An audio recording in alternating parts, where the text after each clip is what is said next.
baseball Right. field is in Grove Street. Free donuts and all Over the there. bridge. So you're coming Legalized. from Chelmsford over the bridge into Lowell. Right. It's on the right-hand side. It's so long. Everybody ready? I think so. All good? Chairman, go.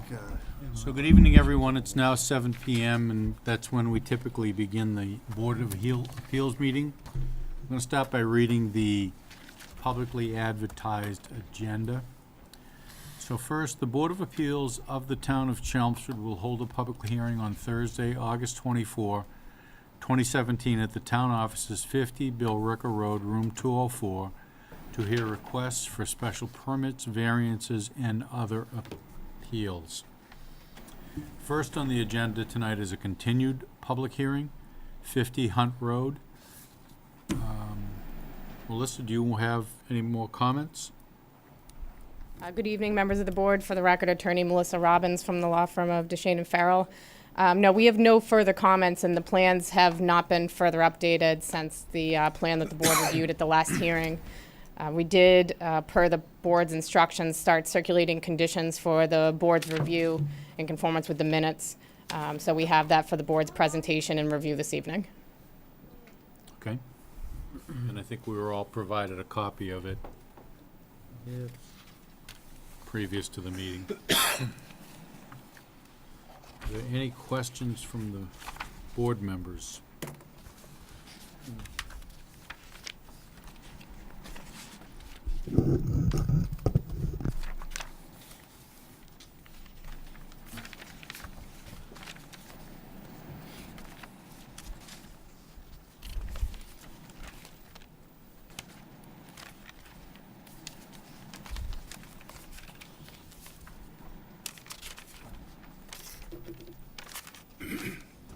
Mr. Chairman, I do have a, Comment or two?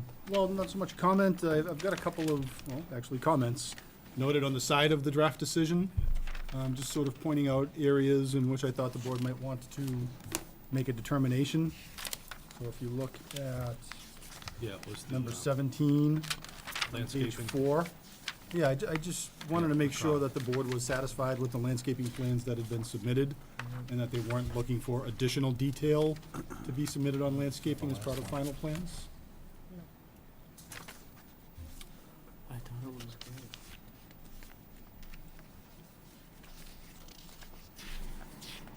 great. How much did that get discussed at the last hearing?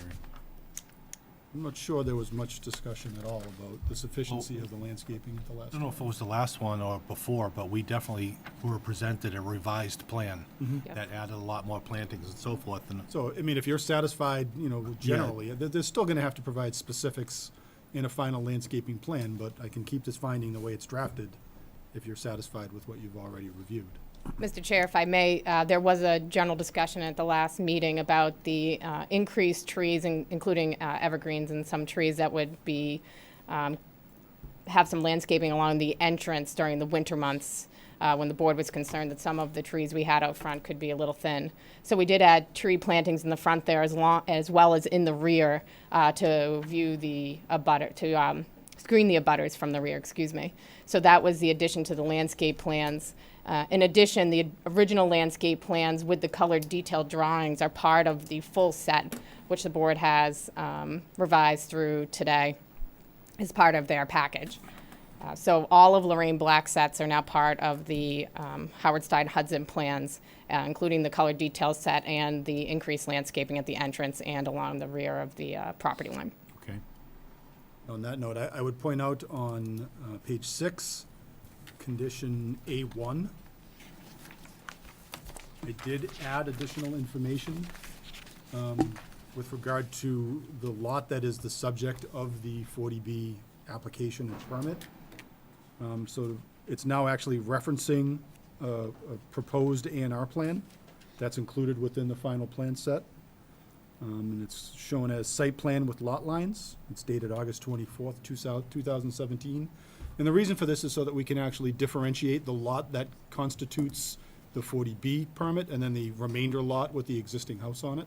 I wanted to make sure that that property was not considered to be part of the 40B application. That will be the subject of a later variance Right. hearing that I guess won't be happening tonight because of the fact that it wasn't noted on the agenda. But that doesn't need to be done, before we can finish the 40B hearing. What are the requirements of that variance? I think Melissa can ask for the specific relief that they're requesting. Right, Mr. Chair, the issue is that the setback to the accessory structure on the existing house will not conform to the existing setback. That's the barn structure that's going to stay. All the other structures are leaving. We had some, I think, a preliminary discussion during the second hearing about whether or not 40B could deal with the issues of that setback, if the waiver relief could be requested for the setback on that existing lot. And there's some unclarity in case law of whether or not 40B does allow for you to create lot lines to not conform with zoning. But the question is, later down the line, does it cause a title issue or a zoning issue for the lot that remains? And it also may cloud title on the lot that you created. So in order to clean that up and make sure that there's no further issue, I agreed to file for a variance. And that will be before the board at their September 29th hearing if the board approves this comprehensive permit tonight. And if push came to shove, I would say it's something you probably can do under Chapter 40B. I have actually done it for clients in the past, but it is not crystal clear with regard to the regulations or the case law. This would be the better route. This is the cleaner, better route, both in terms of the board's perspective, the applicant's perspective with regard to their title in the future. It's just better to do it this way. Okay. Any other commentary? So I added the plan title information on the draft now. So we've got all of that. That identifies each of the 16 sheets that constitute the approved plans. Yep. And then it also identifies all of the sheets for the architectural plans, noting revisions through July 10, 2017. So that's all part of A2. Yep.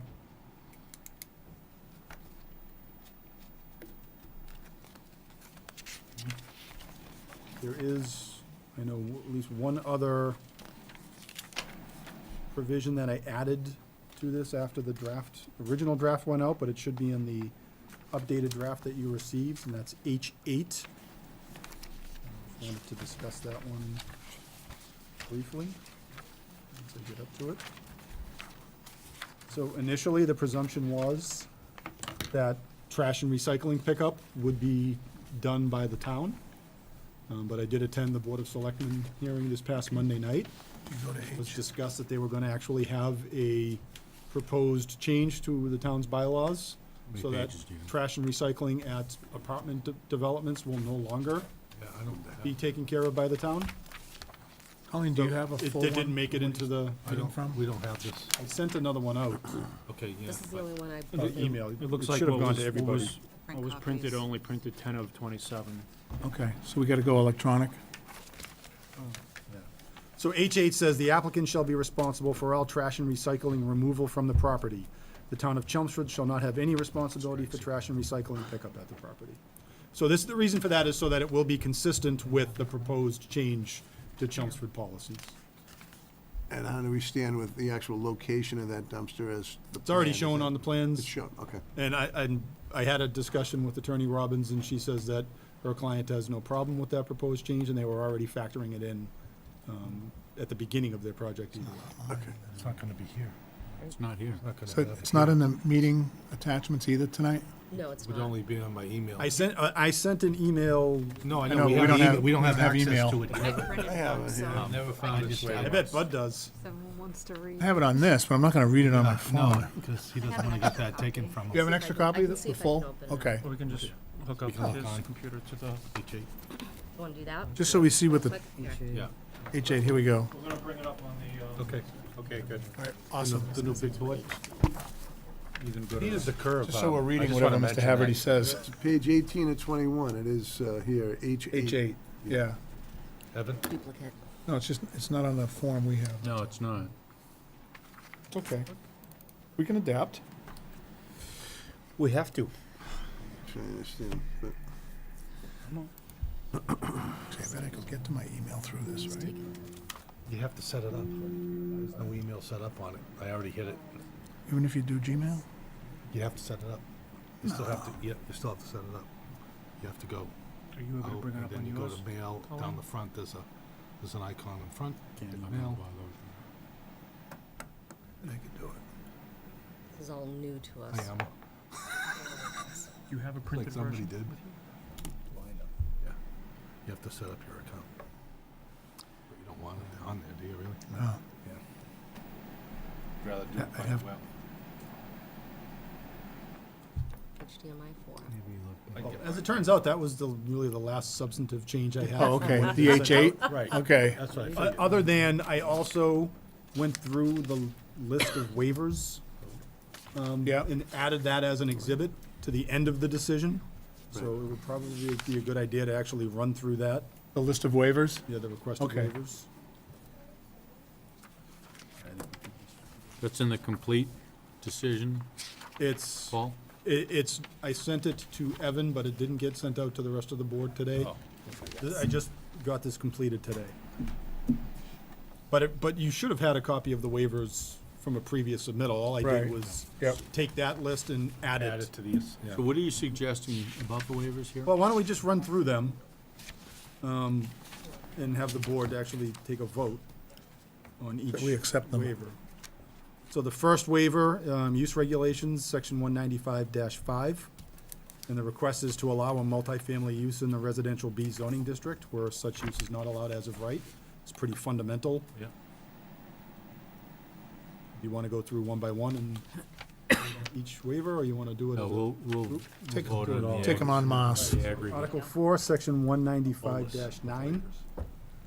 The applicant requests relief from the minimum front yard setback, maximum number of stories, and from the maximum floor area ratio. Okay. I Page actually have one. to. Melissa, can you give me those Yeah. numbers again? I know you did, but I didn't get a chance to actually add them to this. If you have them, I'll add them right now. 124, 28. Yep. I think we closed the public hearing. Okay. Well, except for the board kind of wants to know what those are. I'm not, it's closed. No, still open. It's still open. Yeah, we kept the hearing open so that we could get this sort of information tonight. So I gotta find out if, go back into the audience. See if there's any other testimony. If he wants, Chuck would be in on it. Huh? If he wants. 40 feet, minimum front yard setback of 40 feet.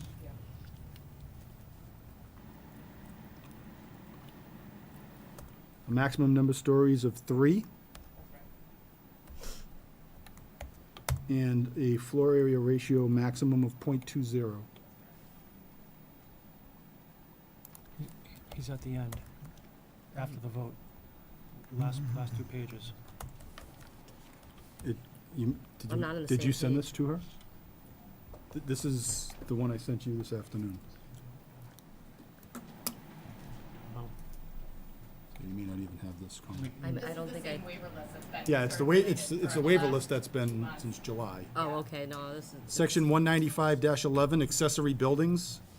Applicant requests a waiver to allow 2 garage-based structures to be located within the front yard of the project site in excess of 900 square feet.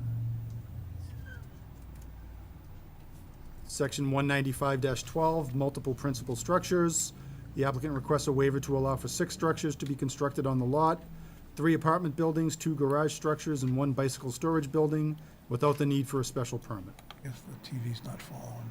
Article 5, off-street parking and loading, section 195-16. The applicant requests a waiver to allow a parking area to be shared by the multiple apartment buildings on the lot. Section 195-17, minimum parking requirements. The applicant requests a waiver to allow for a reduction in the required parking in lieu of representative data provided by the Institute of Transportation Engineers for an appropriate number of spaces required for multifamily housing. And the way I've got this drafted is the board grants a waiver allowing the requested reduction in parking from the required 177 parking spaces to the 178 proposed by the applicant. 148. It's 148, 140, right? that's what it Yeah. says, I just wrote it right around. Section 195-21, parking and loading area design and location. The applicant requests a waiver to allow for approximately 3 parking spaces located within 20 feet of the Littleton Road right-of-way. Section F, parking areas provided screening in accordance with Article 9 landscaping. The applicant requests a waiver to allow for landscape buffers in which all parking areas are not completely screened from the right-of-way or adjacent properties. G, the applicant requests a waiver to allow dead-end aisles exceeding 15 spaces. J, parking areas with 20 or more spaces. The following shall apply to entrances or exits of all parking areas with 20 or more spaces. And then it's subsection 4, an appropriate area for snow storage after plowing. The applicant requests a waiver to allow for snow storage areas for smaller storm events. Larger storms will need to be hauled from the site that do not disturb the wetland areas or parking. And the proposed ruling on this is the board grants a waiver to allow snow storage as shown on the approved plans and as conditioned in this decision requiring removal for larger storm events. So there is a specific condition that addresses the removal of snow. Article 7, signs and outdoor lighting. Or lining. Applicant requests a waiver to allow a sign that will not comply with the requirements of the residential zoning district. So this one I had a concern with, because I don't believe that the board's been presented any information with regard to the type of sign, size of sign Right. that they're No. proposing. Haven't seen it. So my proposal is that the board reject the requested waiver of section 195-31, because no information regarding the proposed sign has been submitted. The applicant may request a modification of this decision pursuant to 760 CMR 56.0511 to seek a waiver of this section, if necessary, once the details of the proposed sign have been determined. The only other alternative I had thought of is that the sign, there will be a sign in excess of what's allowed in the RB zoning district, because I think that's about the size of the sign you saw when you came in the back door to Mr. Dupel has been pulling out. I mean, they're about this big. So these project sign will be in excess of what's allowed in the RB zoning district. So I would amend my waiver to say any such sign shall come back to the board for review and approval, final review and approval prior to installation. That way we don't have to come back and do a formal modification, but the sign would have to come back before the board in any case before it could be installed. My concern about that is there's just no limitations. You don't know, Right. if there was just even a proposed area, a sign not to exceed X by X, then I would be more comfortable with that. Yeah, because they could actually put up something big enough for a 40 by 40 sign. Right. Well, we could ask him to define it.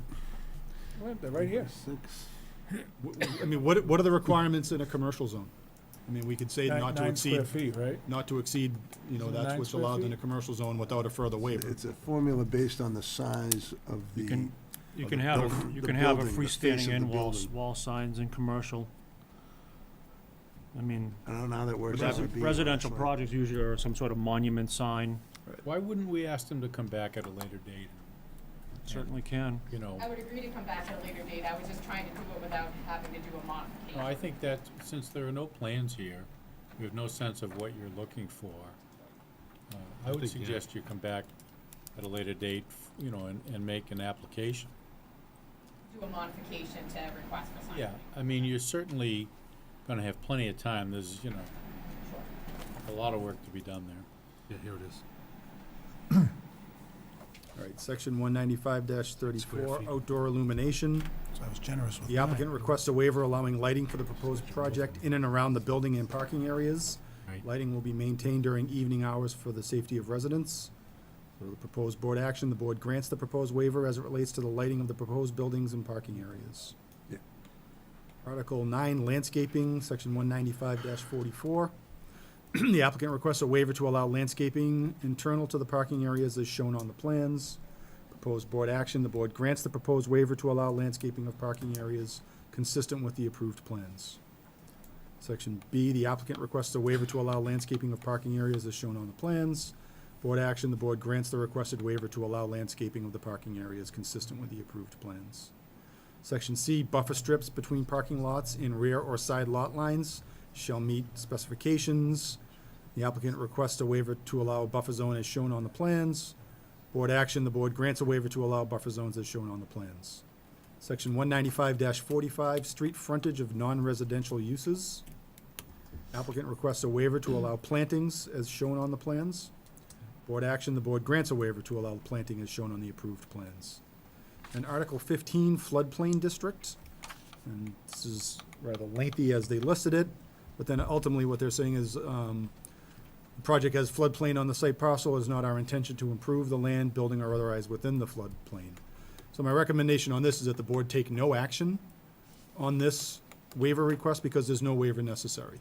All they're asking for is to not be subject to the procedural requirements of the bylaw that require the issuance of a special permit. They're not applicable. This is a comprehensive permit. All of the local approvals necessary for this project are approved as part of the comprehensive permit. So this is simply a procedural issue that doesn't require a waiver. So my proposal is that the decision state the board took no action on this waiver request as there is no substantive relief from the floodplain district sought by the applicant.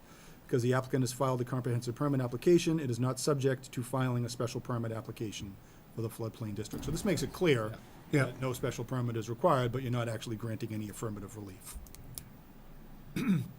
Article 19, administration and enforcement, site plan review, and this is the same thing. It's a procedural requirement, does not require a waiver.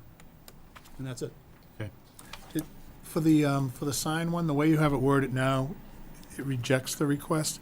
Do we have to modify that to say we would allow them to come back and request a sign? Or is, I Well, wasn't. that's what it says. It does, okay. Yeah. I'm sorry, it scrolled before Yeah, I we- read the whole thing. I didn't even realize it was up there. It was. Now, All right, stopped right there, we're on. no, that's not it. 195.31. No, yeah, it's, Oh, you're doing it from yours. I'm doing it from mine. Yours didn't come. is that it up. right there? 31. Can you read it? Okay, so it does say that. All right, Yep. thank you.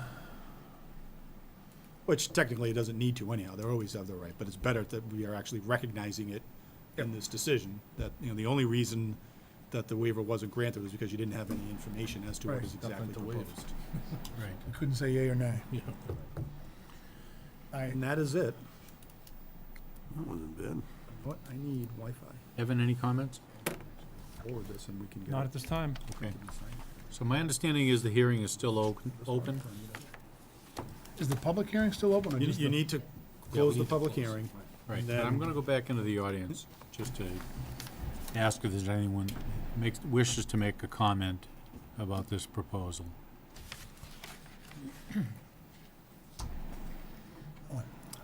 I'll take that as a no. Okay. Board members, please come up. Trying to get internet access so I can. I'm guessing you have a question. Yeah, I do have a question. Is this in Name. regards? Oh, What's your name and address? sorry. My name is Patrick D'Ambrose. I live on 25 Bernice Ave, Caps? which runs along the corner of Pineview and Bernice.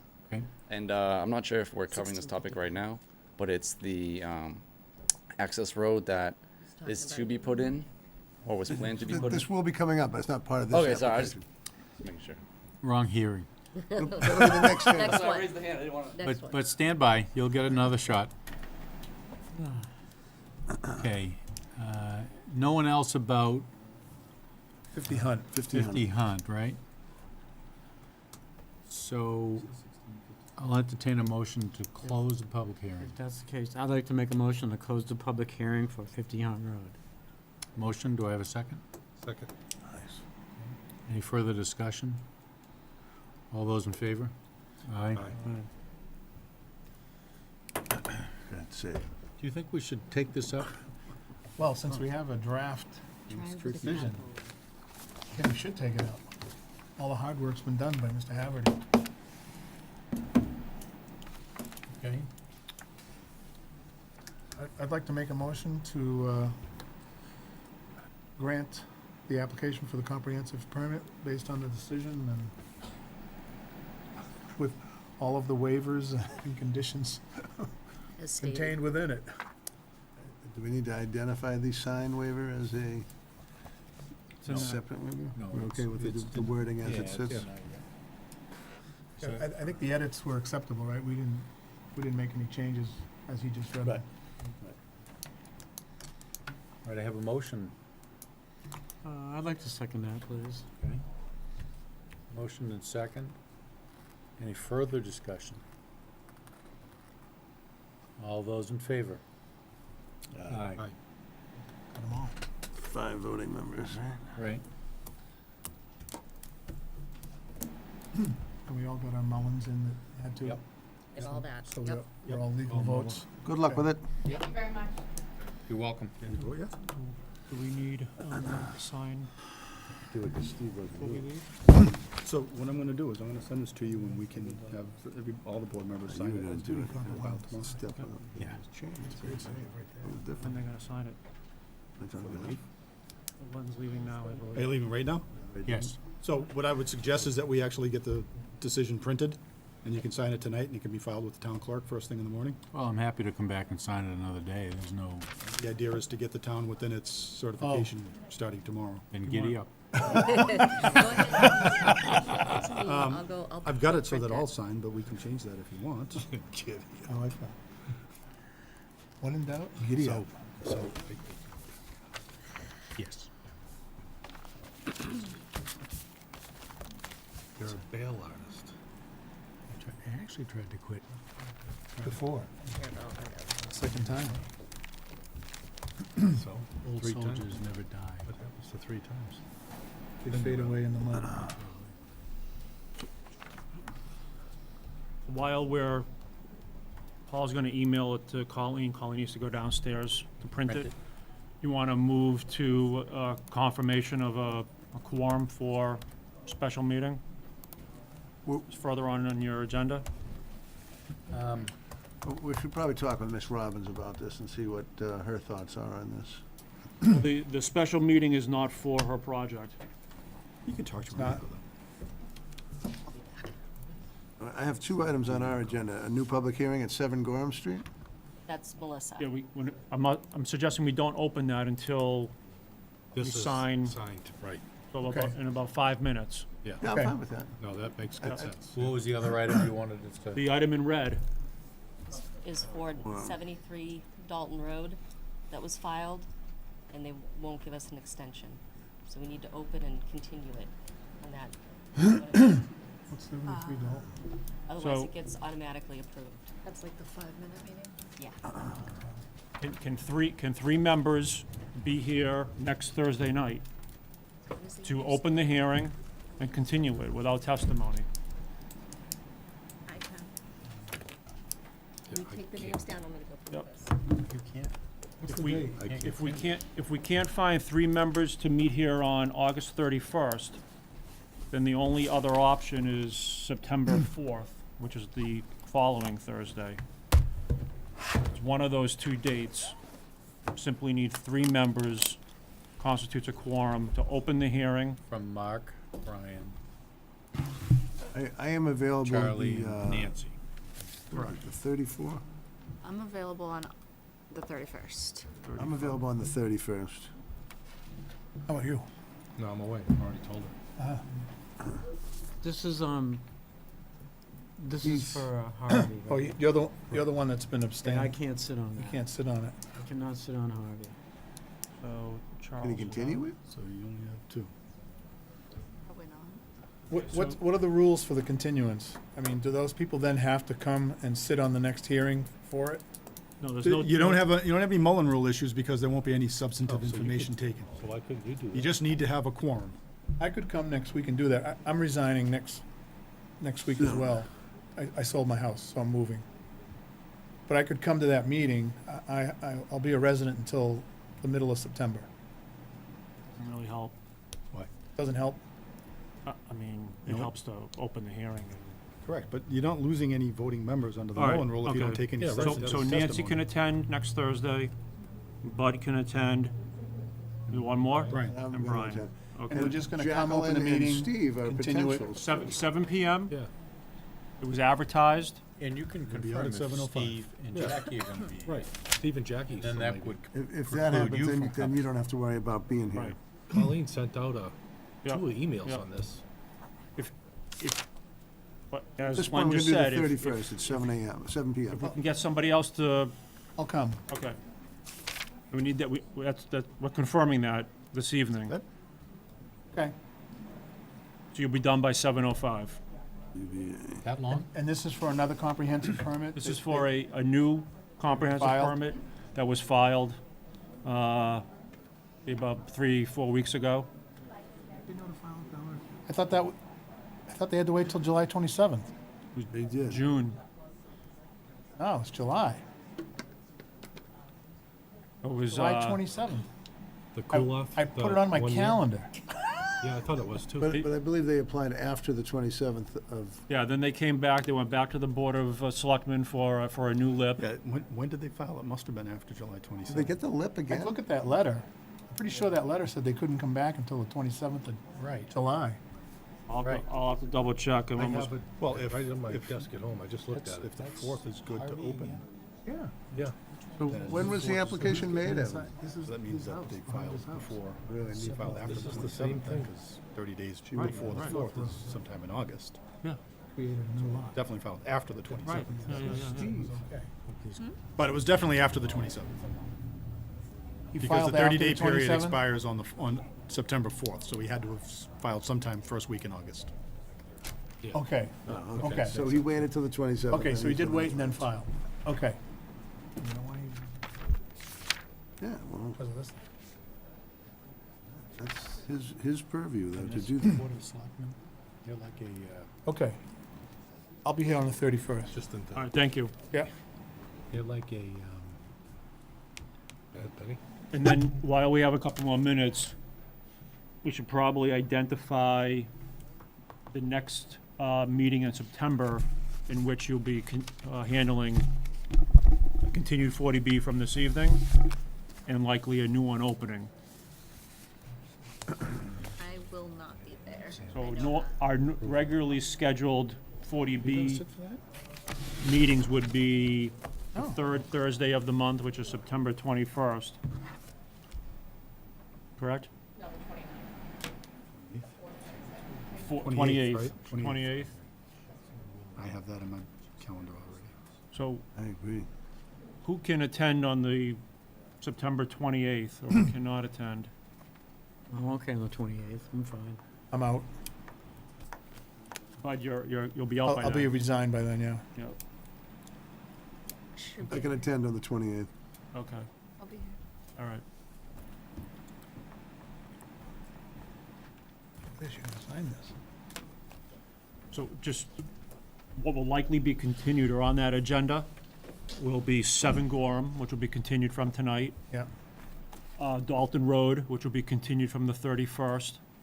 And then there'll likely be a brand-new 40B opening Second on page that after same or evening. just that one? Both of which applied already. Correct. The waivers are after that. Is there a signature page after the No, waivers? that's it.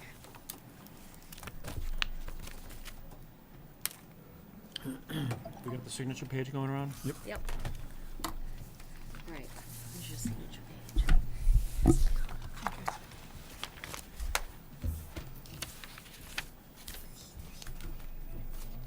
Did you park down back? Yeah. Oh, yeah. Sorry. Hang on.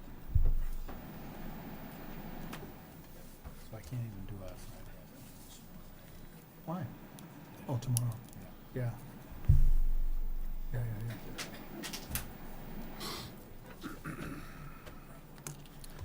Did nothing. I could say anything. I don't even have to sign. Pets in town. Oh, I do. Spelled. It's a Scribner's error. Spelled, and you wouldn't know, because you didn't read it. Fire. Fire in the hole.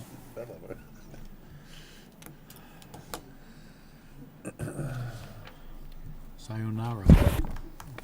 Nancy, thank you. Thank you. Looks good. Thank you, Constableness. Thank you. Brian.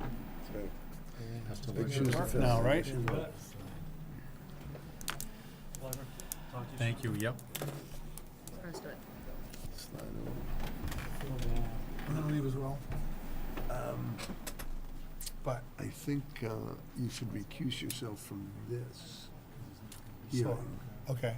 You don't need a reason, Did tell but I think you everybody should, just so you're still, Active? yeah, let us know, Okay. right, but you just want to request a recusal from Didn't this. realize, I missed, I'm gonna recuse myself from this, okay, so that I can still come back on the 31st. So I'm still active, okay. so I can come next week. Have you talked with Steve or Okay. Jackie? Just to You keep it talked with clean. Steve or Jackie regarding this? The 31st? Yeah. Yes, I have email chains. Congratulations, Len. Jackie may be able to come. free. Steve can do the 31st, not the next date. Okay, so chances are that Steve will be available. Okay, Who but did we I'll say plan is on it coming, unless, but you gonna unless you come? tell me otherwise, I'm coming. Just because we want Bud, to fail Nancy, safe. and Steve, is that who we're hoping for? And Yes. maybe Brian? Yeah, yeah. Um, All the doors and windows. did you say yes? Brian- Brian was a yes. Bud doesn't want to. No, I He will if he has to. No, you're not gonna be here. I got it all I covered. know. I've emailed that 3 times. Pauline, I got it all covered. So Okay. it will be Brian Spend more money than that place, can you? and possibly. Even now. Yeah, it's in the front. Want to pull the next file out? Yeah. See you again.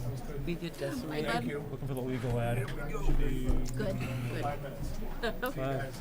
Take it easy. Look at saying he was gonna believe it, now to see his house go contingent. Okay, he's gone. Legal ads need to be read. Then there's some comments. Is this entirely here? Yep. Okay. Yep. Okay.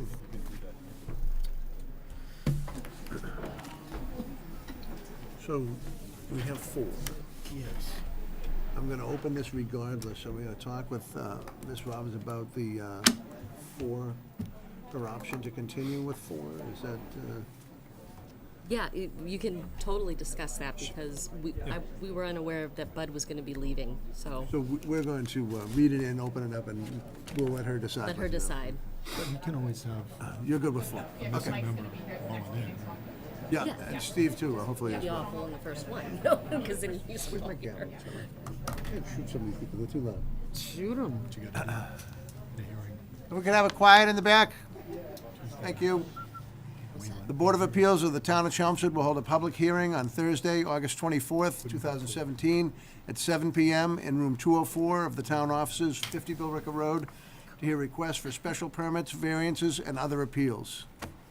Hearings for the permits and variances will begin at 7 PM. This application is 7 Gorham Street and 1 Pineview Avenue. The application is a comprehensive permit. The application for a comprehensive permit under Mass General Law, Chapter 40B, for the property located at 7 Gorham Street and 1 Pineview Avenue by Pineview Condominiums LLC, consisting of a total of 52 townhouse-style units located in 6 separate buildings and associated site improvements. Files and plans are available for review in the Town Community Development Office, room LL01 of the town offices, 50 Billrica Road, between 9 AM and 4 PM, Monday through Friday. Per order, Brian Reedy, Chairman. Good evening. Good evening, Mr. Chair. For the record, my name is Attorney Melissa Robbins from the law firm of Deshane and Farrell. I'm here tonight representing Pineview Condominiums LLC. Also with me tonight is Jay Berglund. He's the manager and developer for Pineview Condominiums LLC. Bert Hamill, the project engineer. Dan Mills from MDM. He's our traffic consultant. Dan Cockrum, our architect from DB2 Architecture. And also Ed Marchant, our project consultant, is here with us this evening. What I'd like to do first, Mr. Chair, if you would allow, is to give a brief overview presentation and allow my team members to give a brief presentation as well. I understand there's some comments to read into record, but if the chair would like, we can wait to read those until after the initial presentation. That sounds fine. Okay. So as the chairman has noted, and again, I'm going to apologize in advance because I think many of you may know I like boards, and I'm working technology for the first time here tonight. So here we go. This is the site from the Chelmsford Assessor's Map. As the chair has indicated, it's made up of 2 sites of 7 Gorham Street and 1 Pineview Avenue.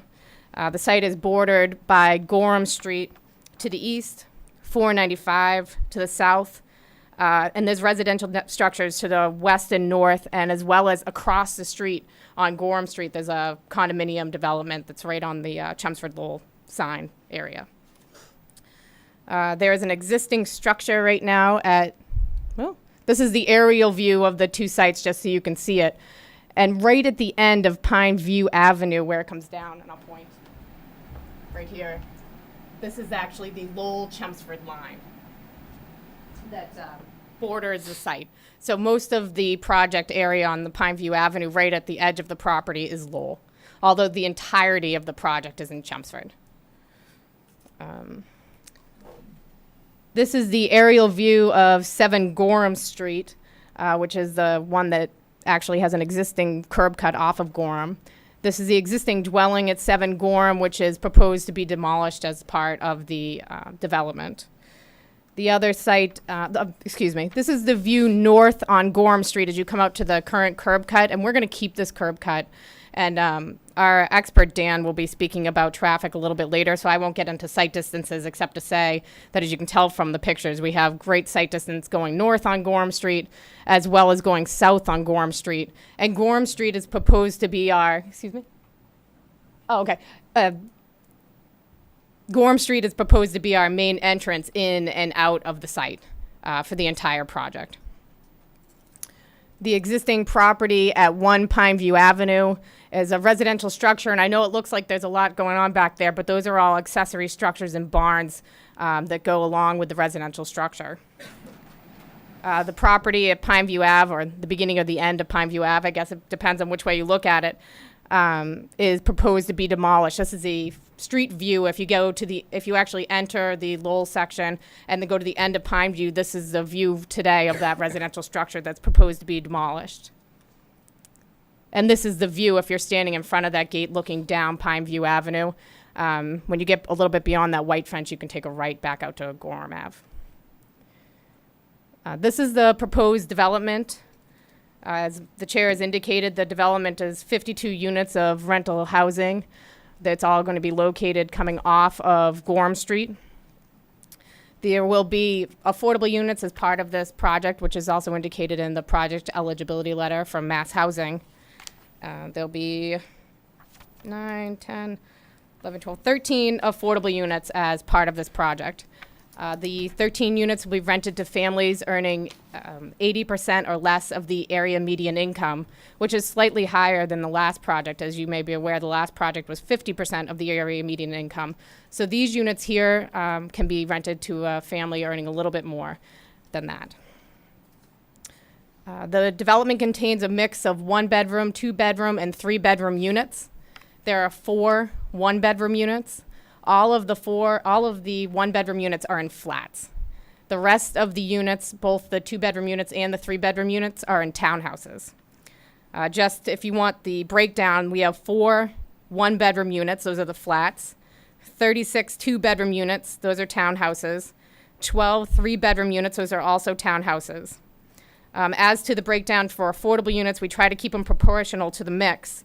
So we are proposing 1 1-bedroom affordable unit, 9 2-bedroom affordable units, and 3 3-bedroom affordable units. And we can talk about this at a later time, but when we're talking about affordable at 80% of the area median income, the rent, I think, will be pretty high or in line with what you see for this area of town. We can go through that a little bit later. Because this development is all rental units, even the non-affordable units will count towards the town of Chelmsford's subsidized housing inventory. So all 52 of these units will count towards the town of Chelmsford's subsidized housing inventory. Post-development, you can see that we have lots of open space around these units. It's 45% of the site after development will be open space.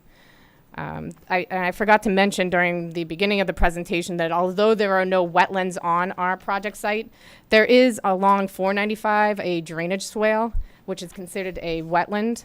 So we will have to file an NOI with the Chelmsford Conservation Commission because some of the rears of our structure are within the 100-foot buffer zone of the wetland that's along 495. What's your time frame for applying to conservation? Oh, we're going to do that soon. Yeah, I like to start that process in parallel.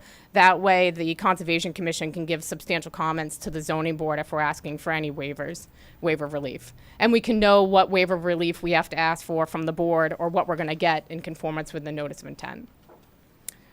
As for parking, all of the townhouse-style units have one space in a garage and then one space outside. All of the one-bedroom flats have one space outside. I indicated in the comprehensive permit application that there's a parking ratio of 1.85, but it's actually a little bit higher than that because what we didn't include is that there can be parking along one side of this roadway. Obviously not I think it's within 100 feet of the project entrance and around the curb, we will not be able to have any parking, visitor parking or overflow parking, but along the rest of one side of the roadway, we will have parking. So there actually is additional parking above that 1.85 per unit ratio. And that's on Gorham Street? No, this is actually within the street, within the development. the We can roadway park itself, on I one see. side, Okay. correct. I think at this point, this would be a great time for me to hand over to Bert Hamill, who can go into a little bit of the site details in more depth.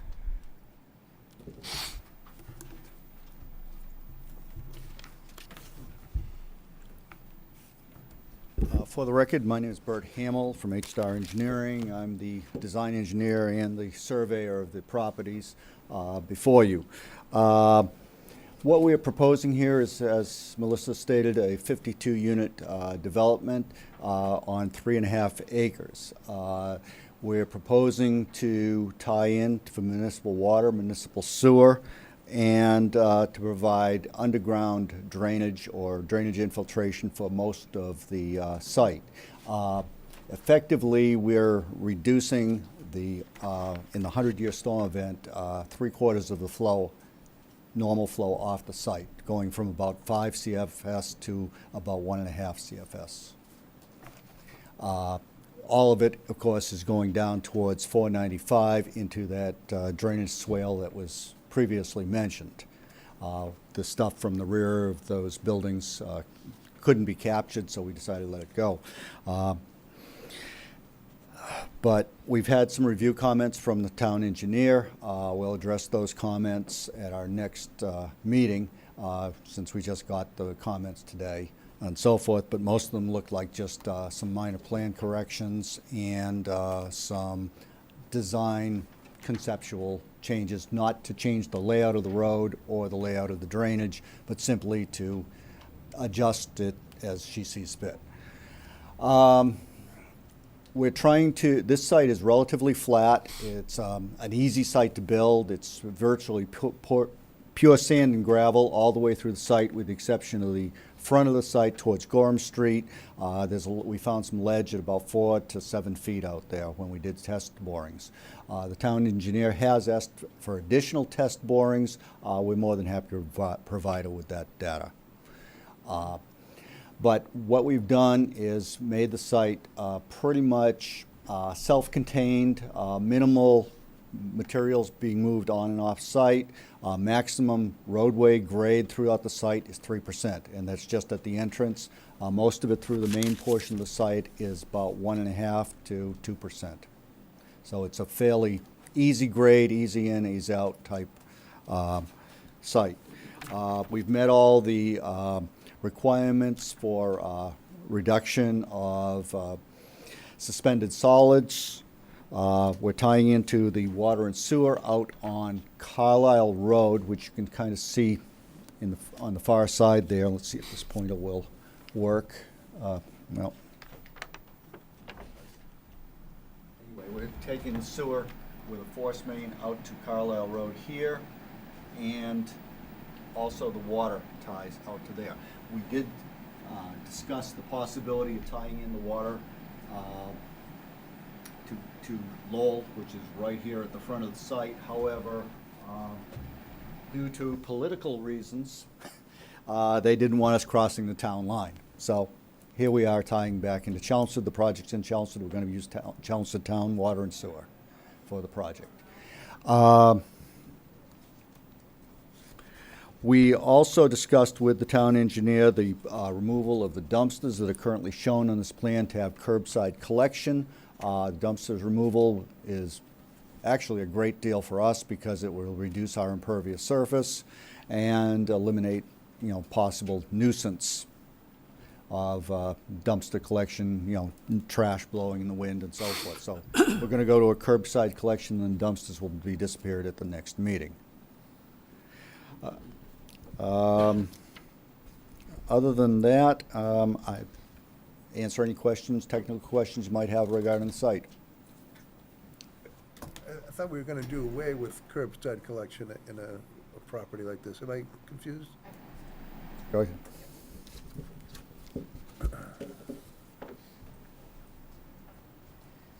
I think the board's direction, and I think Mr. Haverty can clear it up, because I think he was at the selectmen's meeting if I misstated, but it's that since this would be considered for a commercial purpose, the town's no longer going to provide services for pickup, so that all of the pickup up here will have to be private. So But you can- you will have dumpsters then? But No, no. It can still be you can have a curbside curbside, pickup, it'll just be. That's right. I understand. We will have private curbside pickup, which over the last 5 years has actually become almost equal in cost as dumpster pickup to the curbside pickup, because the truck is coming down the street anyway, especially of multiple dumpster locations like this. But the full cost of the trash removal will be bore by the condominium or the understand. Okay. rental Thank company out here. Mr. Chair, if you'd like, at this time, I would ask my traffic engineer just to give the board a little overview on what type of traffic we expect on Gorham Street as a result of this That's great. project.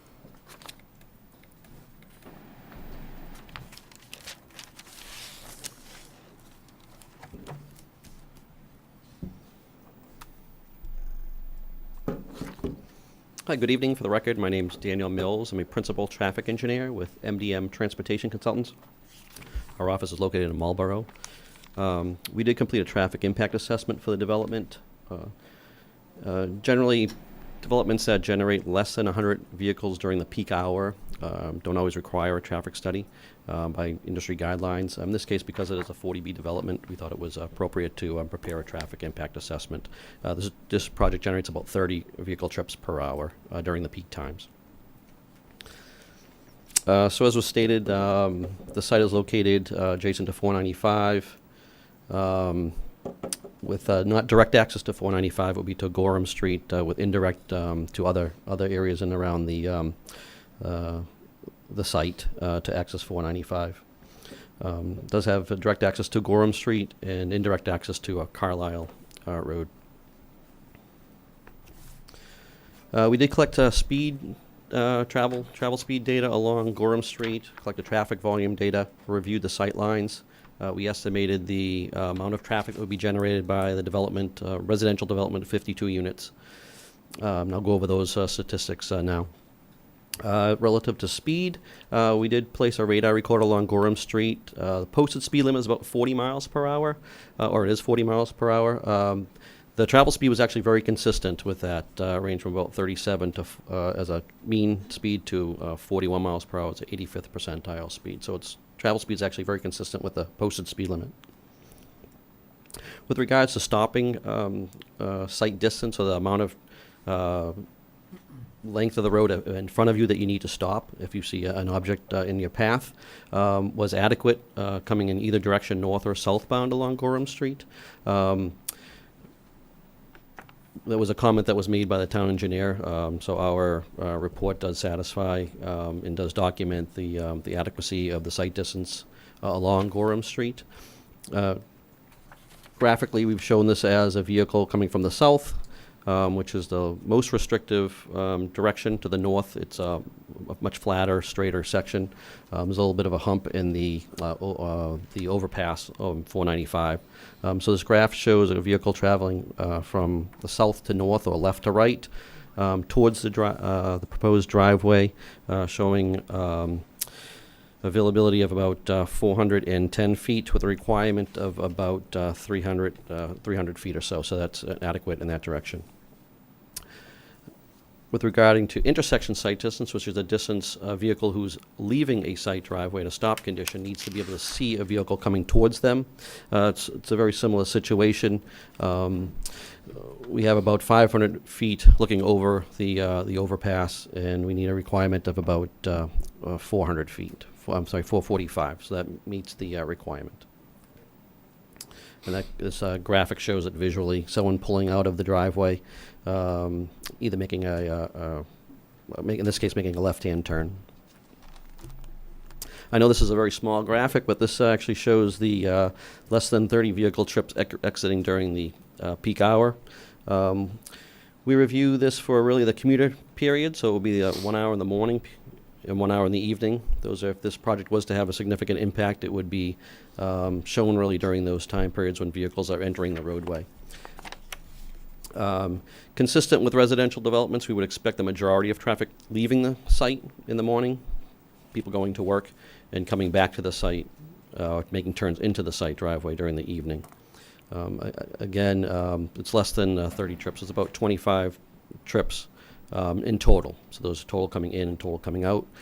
The peak turn movement is about 11 trips, turning left out of the site in the morning, and then so that reverse trip turning right into the site in the afternoon.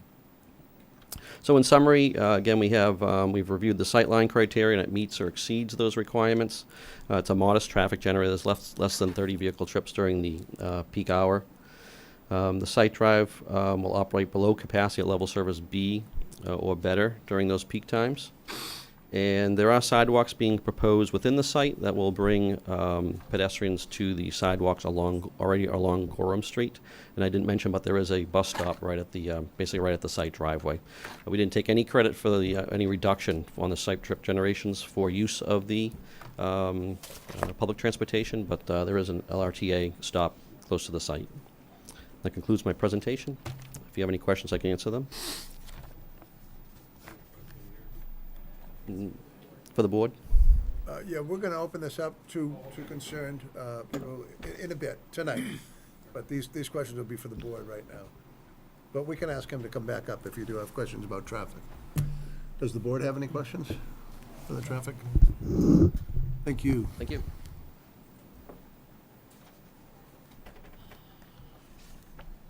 Mr. Chair, I know that we're going to discuss comments that you received a little later in the hearing, but I do just want to point out that we did receive a comment letter for Chelmsford Fire Department. We have met with the safety officer, and he has reviewed the site plans and has found that the fire safety is adequate through the site, and that the hydrant locations as shown on the plan are adequate as well. So he's comfortable with the access way through the property. The last person I have to speak is Dave Cockrum, the architect, who will give you an overview of the architecture on the site. You have those plans? Oh, we're on a PowerPoint? I believe so. Good evening. For the record, my name is David Cockrum. I work for DB2 Architecture in Woburn, Mass. So we've discussed the site plan. It's 52 units comprised 6 buildings.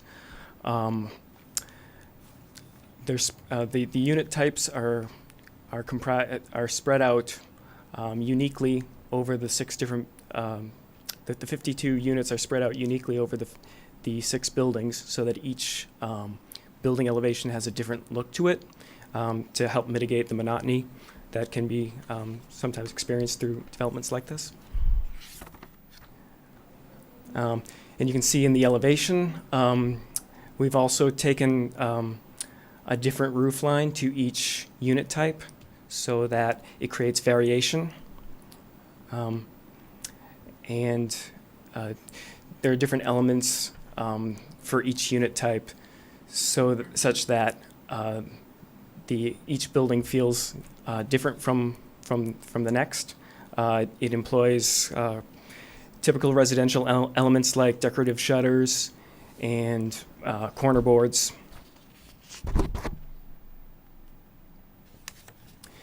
And so also in this building you can see that because the 2-bedroom type is the most prevalent, we've taken the liberty of shifting some of the building elements backwards and forwards to help break up the elevations in that regard.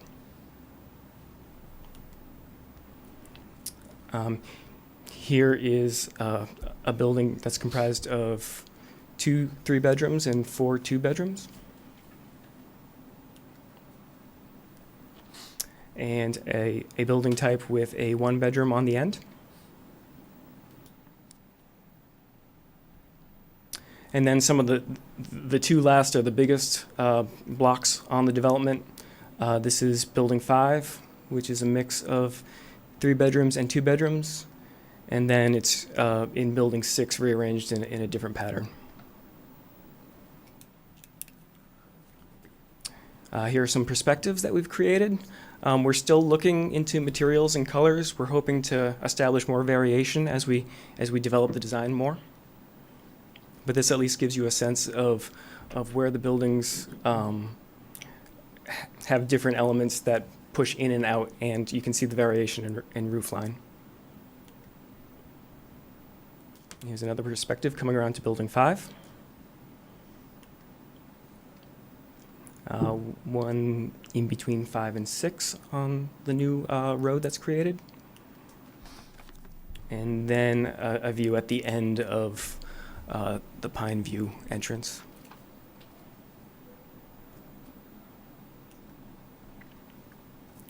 And so if there are any questions at this time, I can answer them.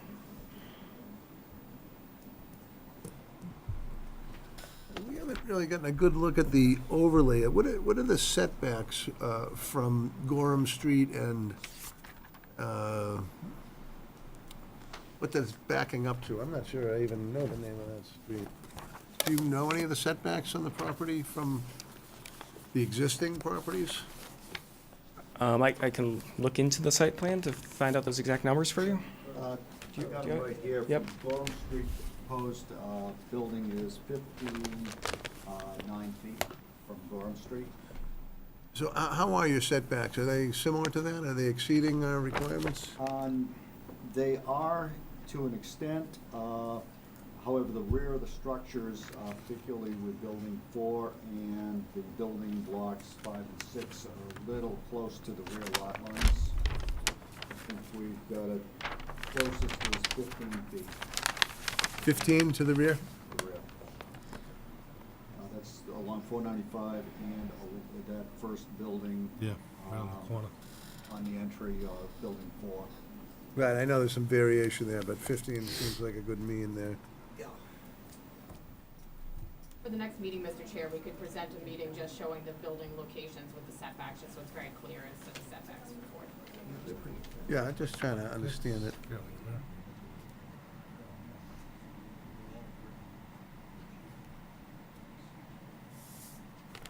clear. Any questions from the board for Dan? Don't know.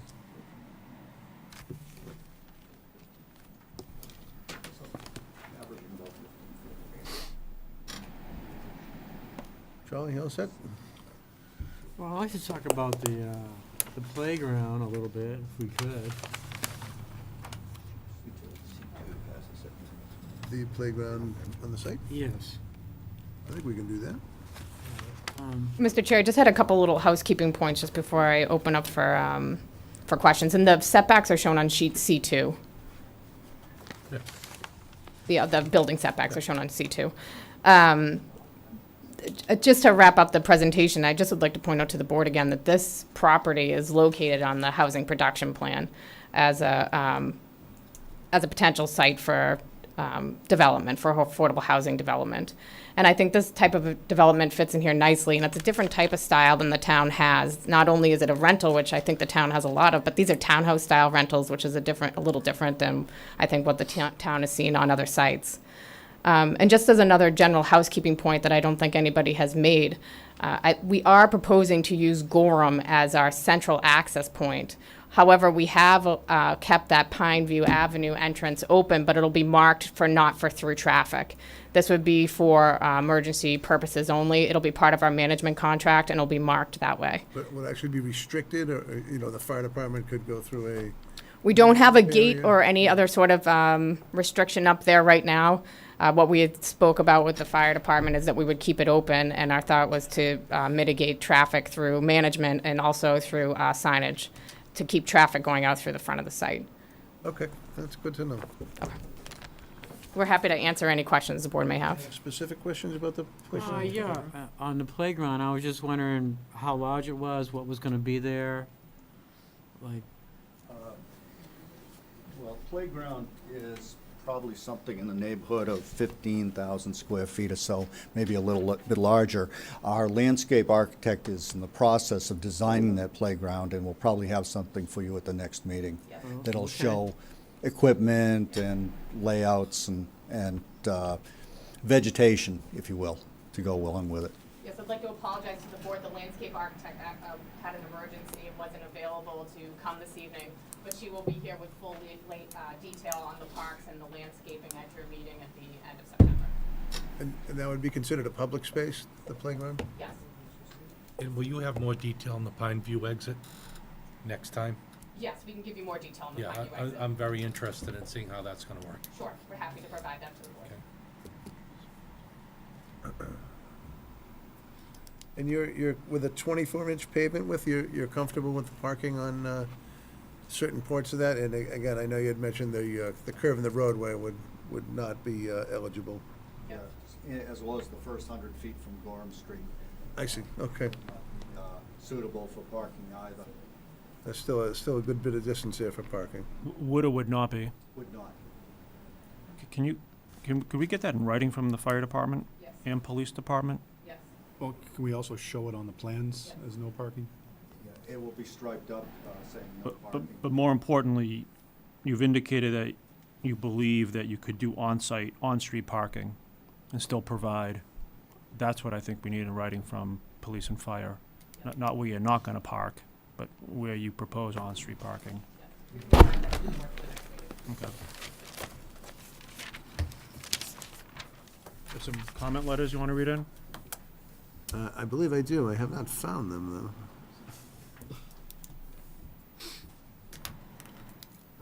They should have been right behind the legal ad.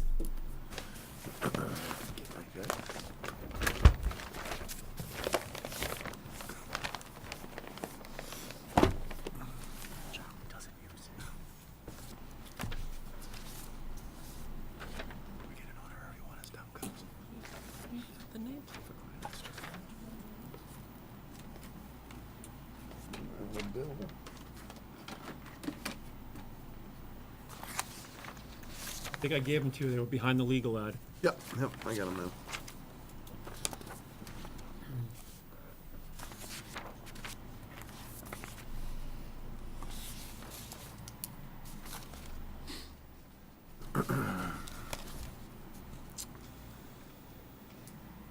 From the Board of Health, there are no concerns. Chelmsford Fire Prevention. Dear members of the board, regarding 7 Gorham Street, water supply appears to be adequate.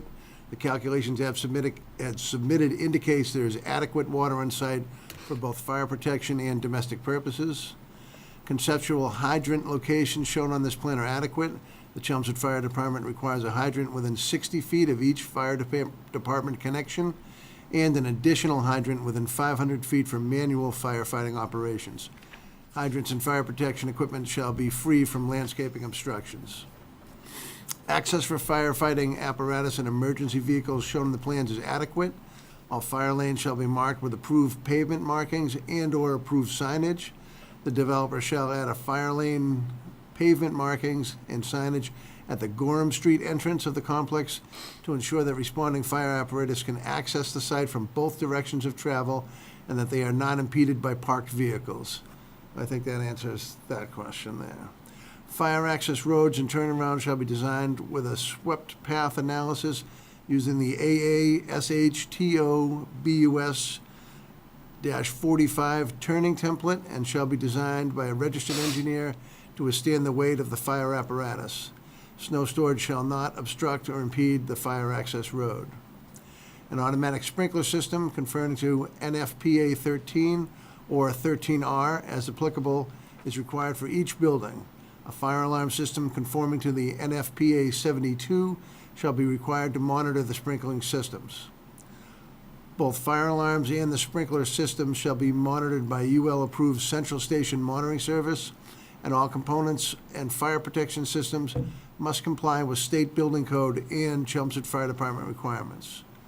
3 sets of sprinkler and fire alarm plans, along with supporting documents, must be submitted to the Fire Prevention Office for review prior to the approval of the building plans.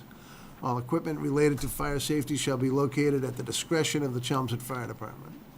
The applicant must submit to the Town of Chelmsford an E-911 committee for address and unit numbering through its coordinator, Town Clerk Patricia Druez.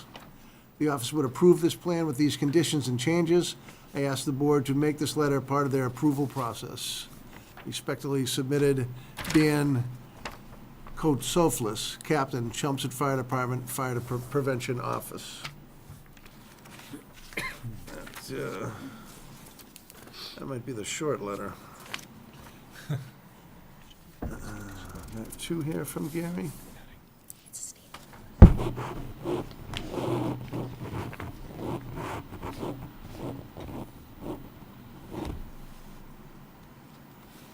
Okay, this is from Christina Papadopoulos, the town engineer, the attention of Gary Persichetti and the Zoning Board of Appeals.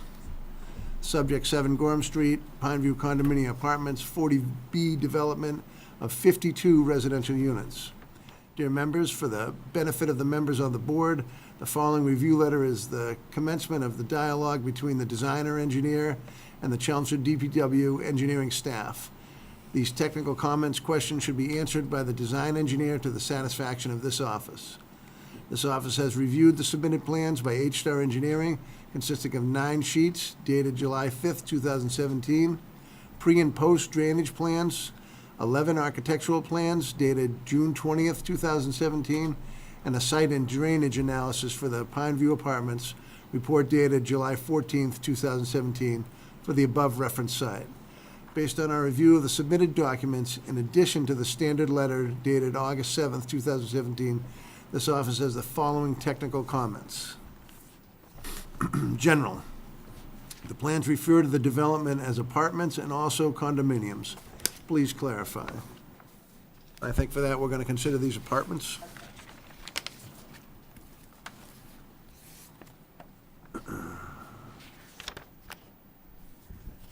Please add a bar scale to every sheet. Please divide the titles on sheets D1, D2, and D3 to read details. Will there be any sidewalks proposed outside the private property? The proposed sidewalk does not show any ADA ramps at the termination at Gorham Street and Pineview Ave. Please show the ADA ramps with tactile warning panels. 6, the proposed playground is now the low spot in the yard. Please move the playground or show different grading. 7, please remove the dumpsters from the plans. These units have curbside trash pickup from the driveways. Trash and recycling barrels should be kept in the garages. And we should probably talk about how we're going to do that with the 1 units as well. 8, what is the site distance looking toward the overpass on Gorham Street? Can a left turn be taken safely? I think that the traffic engineer has responded to that before. 9, please list the soil test pit information on the plans and provide a copy of the drainage report. Soil test pits should include elevations based on the topography. 10, please revise the construction entrance to have 3-inch to 6-inch riprap, 12 inches thick. 11, please add erosion and sedimentation control notes on the erosion control plan. 12, no snow storage is permitted over detention area. Please remove the label on the plan and add a sign on the fence stating, "No snow storage inside fence." 13, there is no visitor parking area. The access road is too narrow for cars to be parked on the road. The proposed number of parking spaces is less than required. Please provide some additional parking areas. 14, parking between units 5A, G1, and 1H is an awkward configuration. Please consider striping a no parking area. 15, what does the bus stop structure look like? Which bus is stopping there? A little spelling there. 16, the signs on the ends of the access road will require permits. 17, please add private way signs at both ends of the access road. It may also need some not a through way signs. 18, Please include a photometric lighting plan.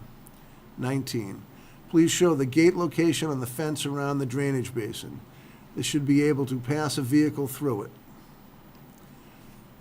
Utilities. 20, please show all the existing utilities on the existing condition plans. Also show the approximate location of the septic system. Label them to be removed.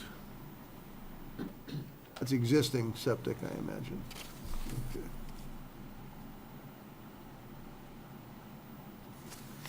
21, please show all the proposed underground utilities like gas, electric, telephone, and cable. 22, sewer layout will need to be revised. Keep a gravity sewer through the site and move the grinder pump to the point closest to the paper street. Each unit must have its own service line. Sewer services should not run through the infiltration area. I suggest meeting with the sewer inspector for more detailed comments. Ask for Rick Roselle in the sewer department.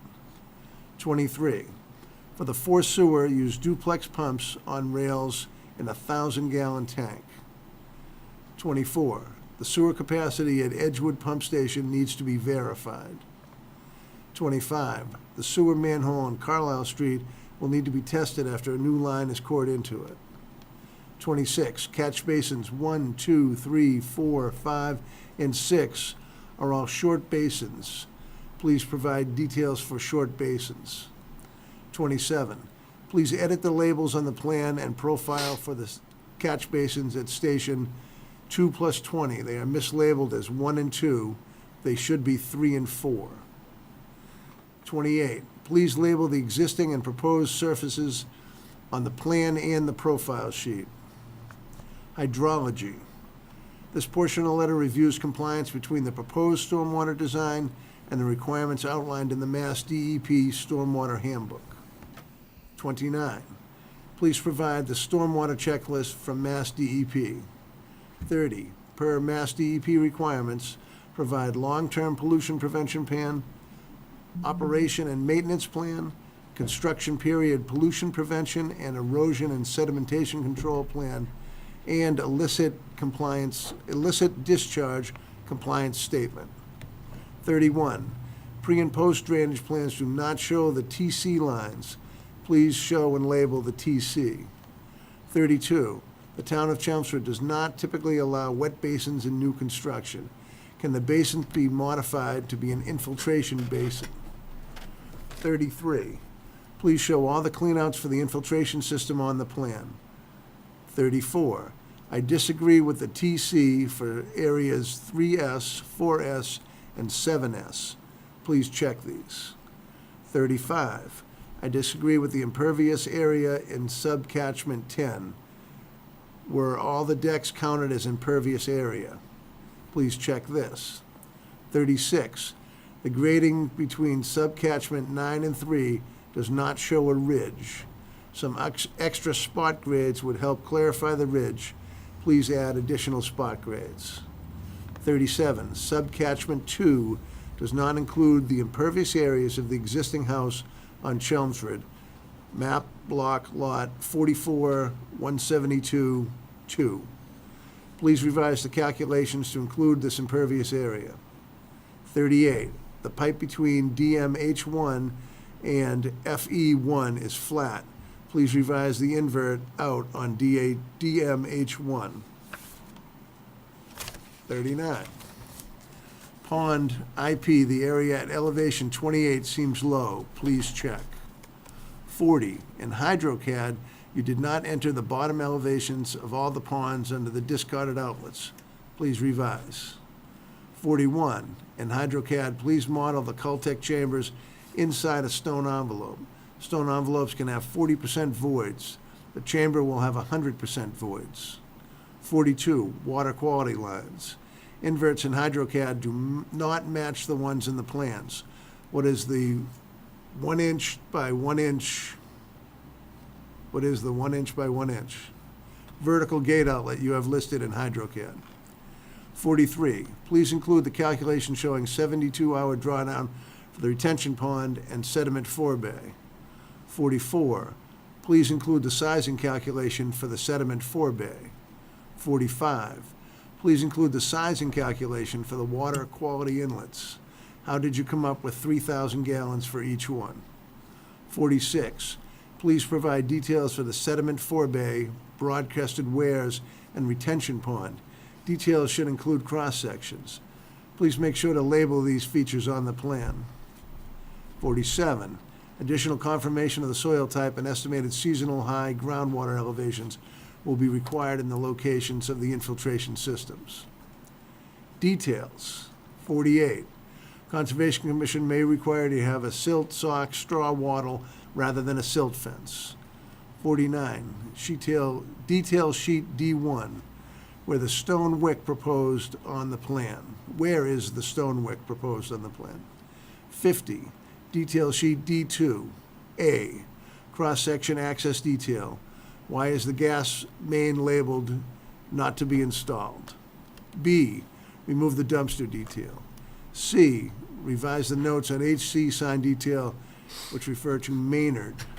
D, please add the manufacturer of the 3,000 gallon tank and provide the dimensions of the tank. E, where is the expansion and control joints proposed on the plan? 51, detail sheet D3. A, construction entrance detail. Please revise it to be 24 feet wide by 50 feet minimally long. Label the riprap to be 3 to 6 inch riprap, 12 inches thick. B, the curb detail should be removed. The plan calls for a 12 by 6 inch by minimus curbing. Please refer to this as Cape Cod berm. If this is what you propose, please provide a detail and keep the labeling consistent through the plans, notes, and details. 52, detail sheet D4. A, please provide a detail for vertical granite curbing.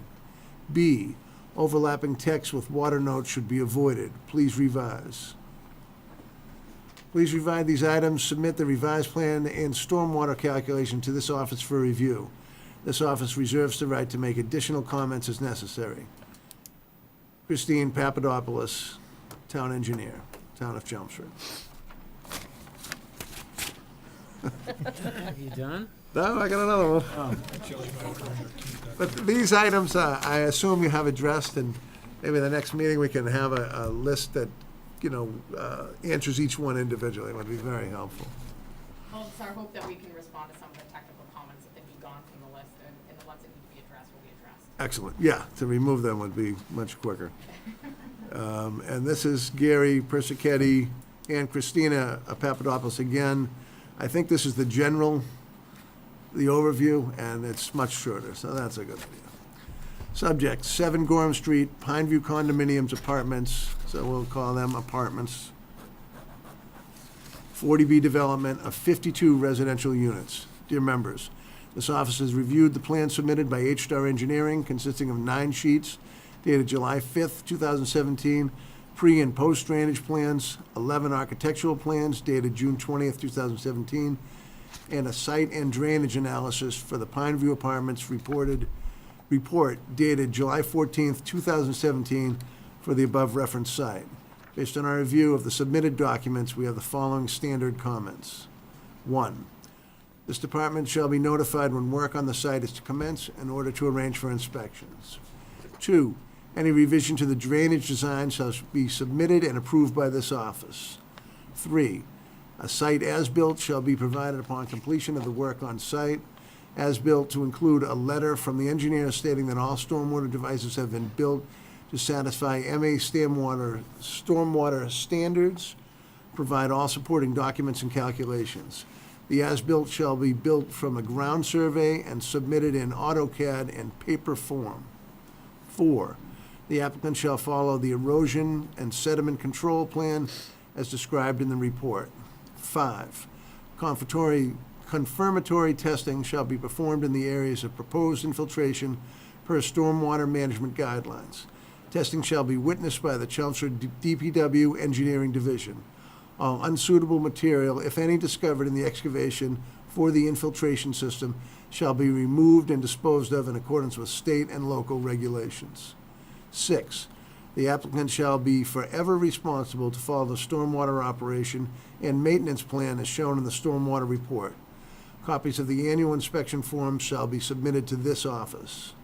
7, the applicant will be responsible for all applicable sewer permits, capacity impact, and privilege fees. A calculation of said fees can be done when the final numbers are determined.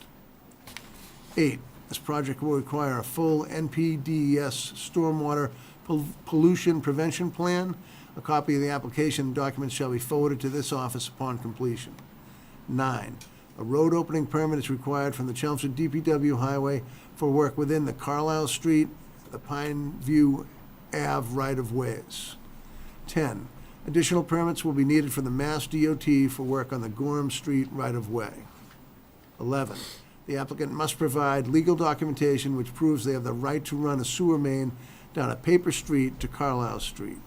An easement must be provided to the town of Chelmsford for the right to access and maintain the portion of the sewer main.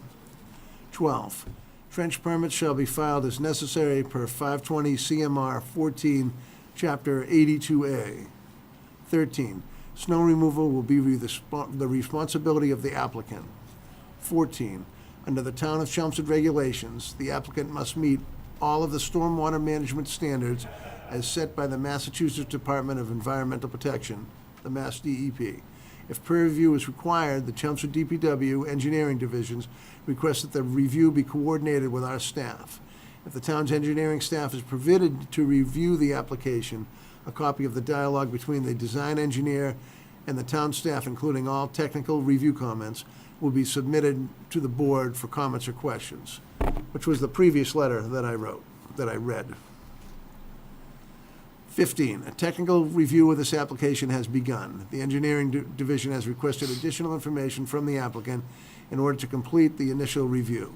The design engineer is in receipt of the more technical design comments.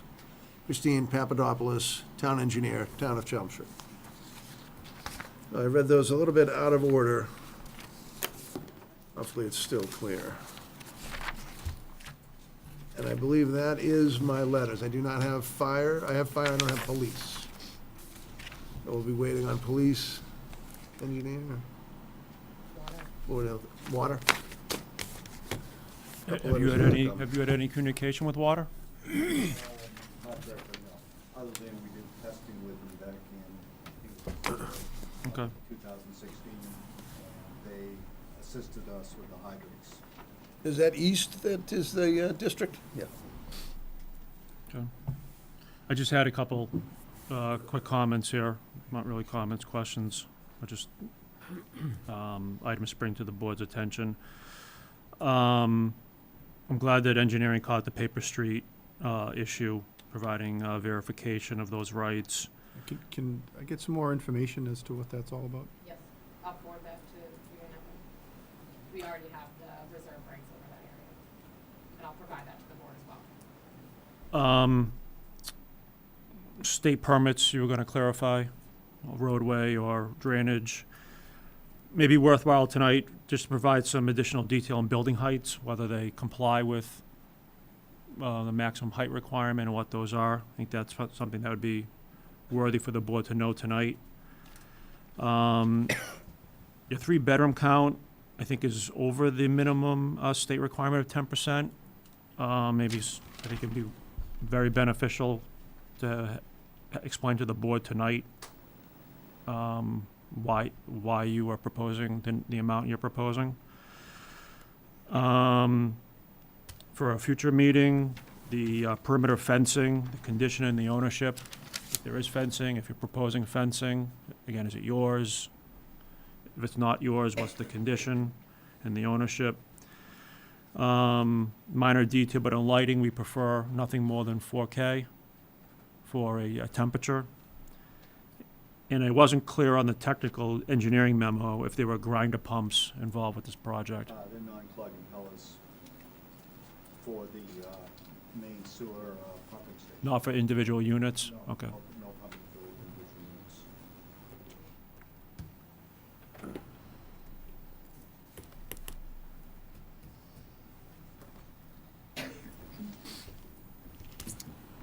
You're good, Evan? That was Set. the end of it. Does anyone at the board have any questions at this time of the applicant? I actually had the same question as Evan on the heights.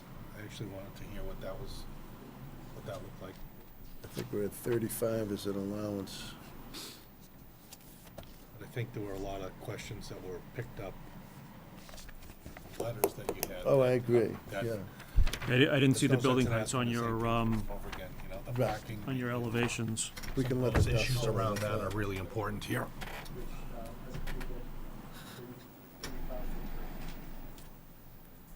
Is the tallest building? And is that based upon the definition of a building height per zoning? The or- median height, or is that the actual ridge height? I think they calculate by median height on that. Median So of- you would, and I think that is 35 feet, if I'm not mistaken. So that would be, your median height would be well below that. We could get that confirmed. I believe that's what's going on there. We'll confirm heights at the next meeting before you're done. Okay, so that's good. You want to talk about bedroom Yeah, count? and I rationale. can speak to a couple of bedrooms. Evan's general issues, Mr. Chair, if you'd like. You encourage them to use the microphone. Do you speak to them now? Some of Yeah, the- that'd be fine. Yeah, That'd be fine. Yeah, the bedrooms would. So, just for the record, I know that I had stated it over there, but as for the utilities, we do have the right of access over that area for utilities, and I'll provide that to the board and your council. This is the paper street. Yes, Yeah, okay. correct. As the state permits, we'll clarify that for the next meeting, and also the building height question. The three-bedroom count was just actually an attempt to give the board a mix of units out here. We have 1, 2, and 3-bedroom units. Evan's correct that the state, in order to create more family housing in the Commonwealth, the state, through their multiple project administrators, has asked applicants or requested applicants forcefully to have 10% of their housing be 3-bedroom units, and we have to round up. So this project will require that 6 of the units have 3 bedrooms. We've proposed in excess of that. Our building styles and layouts have allowed us to have additional bedrooms in there without really exceeding the size that we had proposed, and we thought it'd be a nice amenity to have some more family style units out there in excess of what the state requires, and to provide more family rental housing in the town of Chelmsford. So we had put some additional 3-bedroom units out there. There's 12 3-bedroom units? I think That's it. correct. And of those, 3 are affordable? That's correct. So we have 9 market rates, 9 3-bedroom market rate Okay, units. right, right. Yes.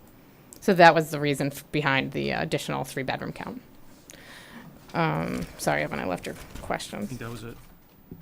The perimeter fencing, we'll find out the ownership and speak to the condition if there are for the next meeting. And also, we can go through lighting at the next meeting.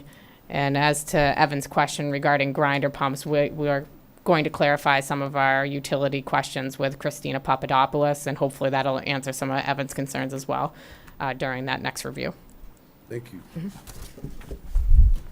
I think at this point, we'll open the questions up to the audience. If anyone would like to speak in favor or against it, please make a line, if you would, and give us your name and address, and any comments you have regarding it will be welcome. Good evening.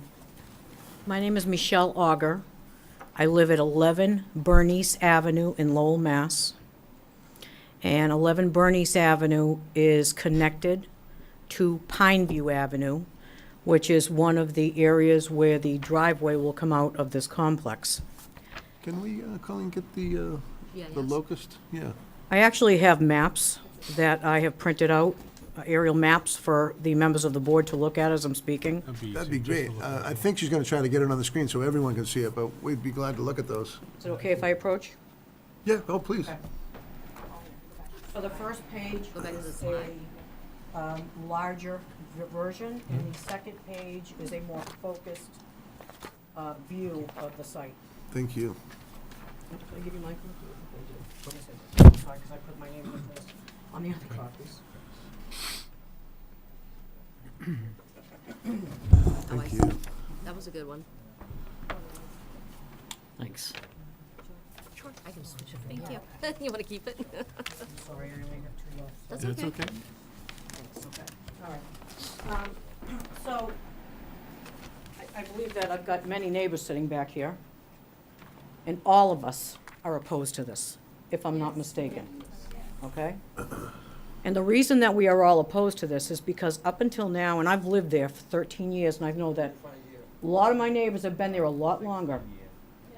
And this is I find it astounding that these people haven't said word one about how this is going to affect our very quiet residential little neighborhood. And I'm appalled by that, frankly. And I think the traffic engineer here, who is stating that the primary egress point, entrance entry, on Gorham Street, is really very misleading. And the attorney who says that the Pineview Avenue driveway is to be used only for emergencies, and we'll mark that with signs. Are you folks going to be standing there with a stop sign? Because truly, that Pineview Avenue driveway is the closest route for every one of those 52 apartments and all of those people. And by the way, I don't know where he got 30 cars that are going to go in and out at peak times. You've got 52 units of apartments there, 12 of which are 3 bedrooms, only 3 of which are affordable. So the other 9 are $2,700 a month. So how do you figure only 30 people are going to be going in and out for work a day? I'm not sure where he got that number. But in any event, I think to clarify, that was an hour, not a day. Oh, an hour, okay. But I still think it's going to be more. I'm not a traffic engineer, I'm just trying to make Right. sure we all understand what's being said. All right, 'Cause so- it's a big difference between an hour and a day. Yes, of thank you for course. clarifying. But if you'd please look at that map that I've given you. What I've pointed out is that the entrance that comes out on Gorham Street, there's nothing that way other than Bill Ricker if you work there, or going down into Lowell. The closest point of highway access without cutting through our neighborhood is 1.5 miles down into Lowell by the YMCA. And then if they do get on the highway at that point, they're actually backtracking to get to the rest of the arteries. Route 3, 495 north and south. They've got to get on the connector and go backwards 1.5 miles to hit those. So what they're going to do is they're going to cut through Bernice Avenue and Divine Avenue and Pineview Avenue. Because that is the side where all of the shopping is, where the closest highway access is, which is the exact same just about the exact same distance from Gorham Street, the 1.5 miles down into Lowell, where they can jump on the connector by the YMCA. It's almost exactly the same distance, 1.5 miles, from the Pineview Avenue driveway to the rotary where they can jump on and hit all of the highways right there. So instead of going 1.5 miles and 1.5 miles to get there, all they have to do is go 1.5 miles by cutting through our neighborhood. And don't for a minute think your signs are going to stop them, unless you block that exit or completely remove it. It's not. It's going to ruin the quiet suburban little neighborhood that we've all enjoyed for many, many years.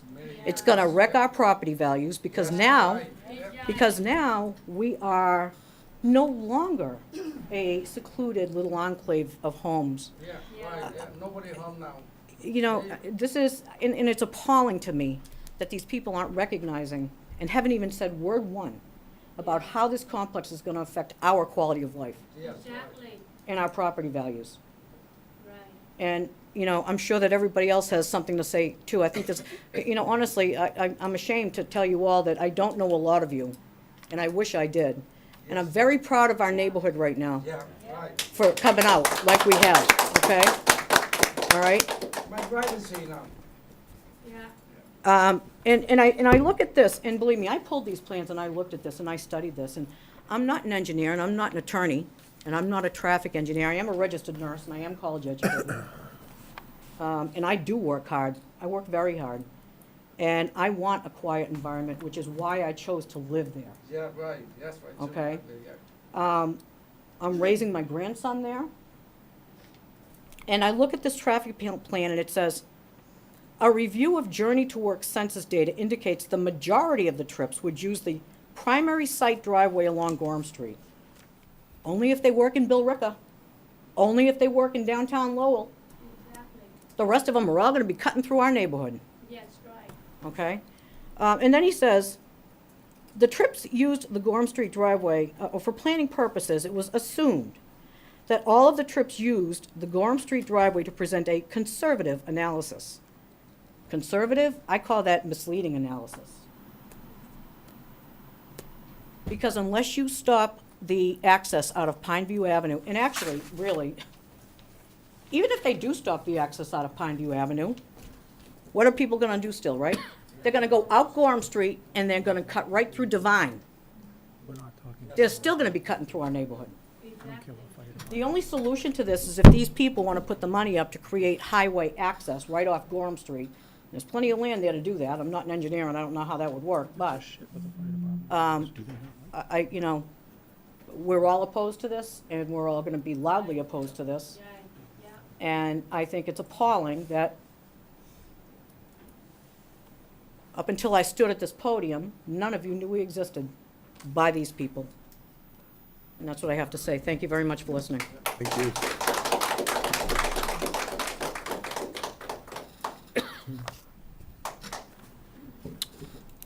How you guys doing tonight? My name is Patrick D'Ambrose. For the record, I'm the resident of 25 Bernice Ave.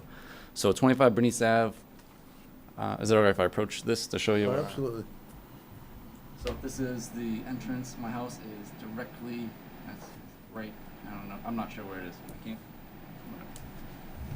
So my house is pretty much the corner, the direct first corner on the left side that Pineview Ave will meet, Bernice Ave. And I'm pretty much the pinnacle of the traffic area. So they say that they have, is it true that you say that you own access to the paper road? So does this paper road run from Carlisle all the way to Gorham Street? Is there any way to see a schematic of the paper road? If you do, yeah, that would be terrific. Or just show me Thank what, you. I was just curious.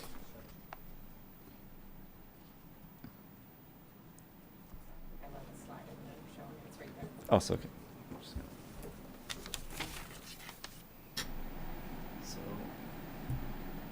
So is this where this is going into Lowell? Is that Yeah, that would come out onto Carlisle. Carlisle, right? Okay, so that comes short, and there's the end short. So if you guys are saying that you claim access to this paper road, which indirectly could lead into a cul-de-sac, not necessarily a cul-de-sac, but leads into your plans of the land that you own, wouldn't it be a comparable solution to possibly make that a road instead of going through the Pineview access? That's just one of my questions. And also, when they claim that they're going to have a private company come in for waste management, that would also mean that not only would our waste management trucks coming down our street, that means that we'll have few more coming down through the Pineview access. Because, like she stated earlier, I back her 100%. No one will use the Gorham Street access. I only go on Gorham Street just to go to work because I work in Tewksbury. Other than that, everyone's going to go through the Pineview and they're going to go right down Boston Road and they go to Industrial Ave, Swan Street, right to the Lowell Connector. Yep, and I have that on the map that I've given you. And that's just a fact. I mean, that's the way I go. That's the way all our neighbors go. So just to give you a little background of myself, I've actually lived at this location for 25 years, which I am 25 years old. My other oldest neighbor, Mr. Nguyen, Mrs. Nguyen, everyone back there, we're probably the longest standing neighbors there. And so I grew up right in this neighborhood, and it's always been quiet. And there was a lot of kids when I was growing up. Now it's a little bit, there's still kids, but not as much as when growing up. And any car that was coming down was either someone who lived there, someone who was lost, or someone was having a yard sale. That's the only traffic that we've seen, and it was literally the safest neighborhood that I've had the pleasure to grow up in. And there's kids now, and it's still the traffic is very low. And again, I think his numbers are misleading. That's just from my perspective. The Gorham Street access will maybe act as an inlet for maybe 1/3 of the population living in this house complex. But for the other percentage, they will definitely be using the Pineview. And the sign, I don't think a sign will stop anyone, because you see people run stop signs all the time. And that's even more of a illegal thing to do. But so even back to the fact of the matter that safety for children. I mean, there's adjacent to my house, and as a new family that just moved in, they have about two or three kids, small kids, and they're outside playing all the time. And you know, it's fine because they can trust that there really isn't that many cars going down the street. It's been quiet for many years. Crime rate is exceptionally low, and with new condominiums, it could go up. That's just my ideas. And so this particular location with the One Pine View, the owner of that house was named Joe DeFuetis. So I've known Joe my whole entire life, and he has a farm there, and it's still a farm. And I've worked on that farm mostly my entire life when I could spare the time. Sadly, his wife died of cancer, and then he eventually passed of cancer as well. And honestly, can I make suggestions on plans or? Absolutely. So if I were looking at this, I'm totally fine with if they were to go to 7 Gorham Street, draw a straight line down from where it goes. Can I have a map, something like this? Want back to the, The schematic of the property? Yes. okay.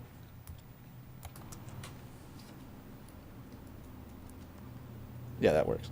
So something like going right down this line, straight down. I'm not sure if that's the exact zoning or not, but if that were to happen, that means that the Gorham Street apartments would now become a cul-de-sac, and you could probably move these around. You exclude the playground, and turn the one Pineview Avenue to conservation land to be used as a public farm, since there is already an established farm there. And then these residents at the 7 Gorham Street can also have, access to this, and you can also include the park there if you wanted to.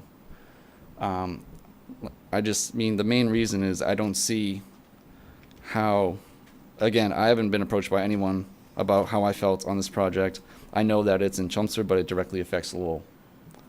So, I mean, honestly, besides that point, the traffic will be substantial. We have animals.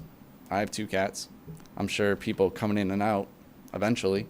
I mean, yeah, it's a cat, but still, it's my cat. Kids is, again, a big thing for me. I mean, I've watched this neighborhood. I've watched people come. I've watched people go. And I've pretty much seen the whole development of my neighborhood. And again, the corner is my house, and I do have friends over, and those cars park on the street.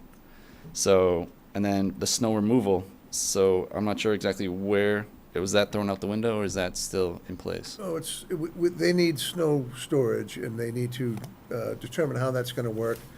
It could be that they remove the snow from the property, that's an option. They can, and they have not presented in detail, but there is gonna be snow storage or removal of the site so that it's safe and not going onto anyone else's property or being where it cannot be. So then that leads to my next thing is also the condition of our street. So if we do have, traffic, heavier traffic than normal, we have waste trucks coming through at an abnormal ratio. Then we'll have plows again hitting the street for, school buses probably a second time. I mean, obviously that's Lowell, but it's still caused by the effects of this complex. Again, I know Joe probably better than most people, and I think he would hate to see this happen. And I've talked to, so the red house that is on Carlisle Street, that is left of One Pine View, was his sister's house. So she and 2 passed away. And I did talk to the nephew and the niece, and honestly, he never really talked to them that much. They would never visit him, so I'm kind of speaking for him on his behalf, that he would probably want that as a farm. That's his whole life. And even though he's not here anymore, I still take on that because I helped build that. And I don't see that going through in my mind. But even if it does, that Pineview access probably should be a cul-de-sac cut off, and even so, they'll come through Prime View. And again, that 495 on-ramp, off-ramp would probably be the best solution for traffic-wise. I think that's probably not gonna happen, honestly. Yeah, I mean, that's Just that's to be, clear, I mean, anything's possible, but that would be a feat, I think, to add an So on then and my off-ramp there. my next thing is, I'm assuming that they bought the land off the people, the niece and nephew who are in charge of the red house. So maybe you could maybe ask them, because they have a few acres of land there, that maybe if they let them have an access inlet, they get paid for that from the Carlisle side coming through, and then use that paper trail for your utilities. And I think that's all I have to say about that. Thank you.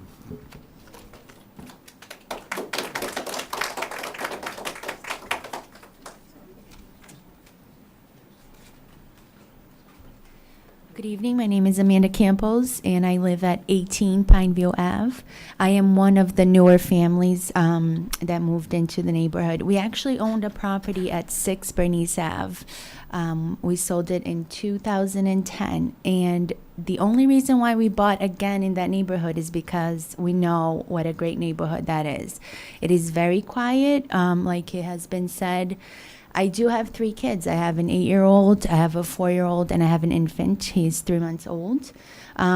We did plan on staying in that neighborhood until the kids, were much older and even living there. So I just want to reiterate, they will use Pineview Ave. No doubt about it. And if you're so sure in your studies that they're going to use Gorham Street as the main entry and exit point, then there's no reason to make Pineview Ave an access point.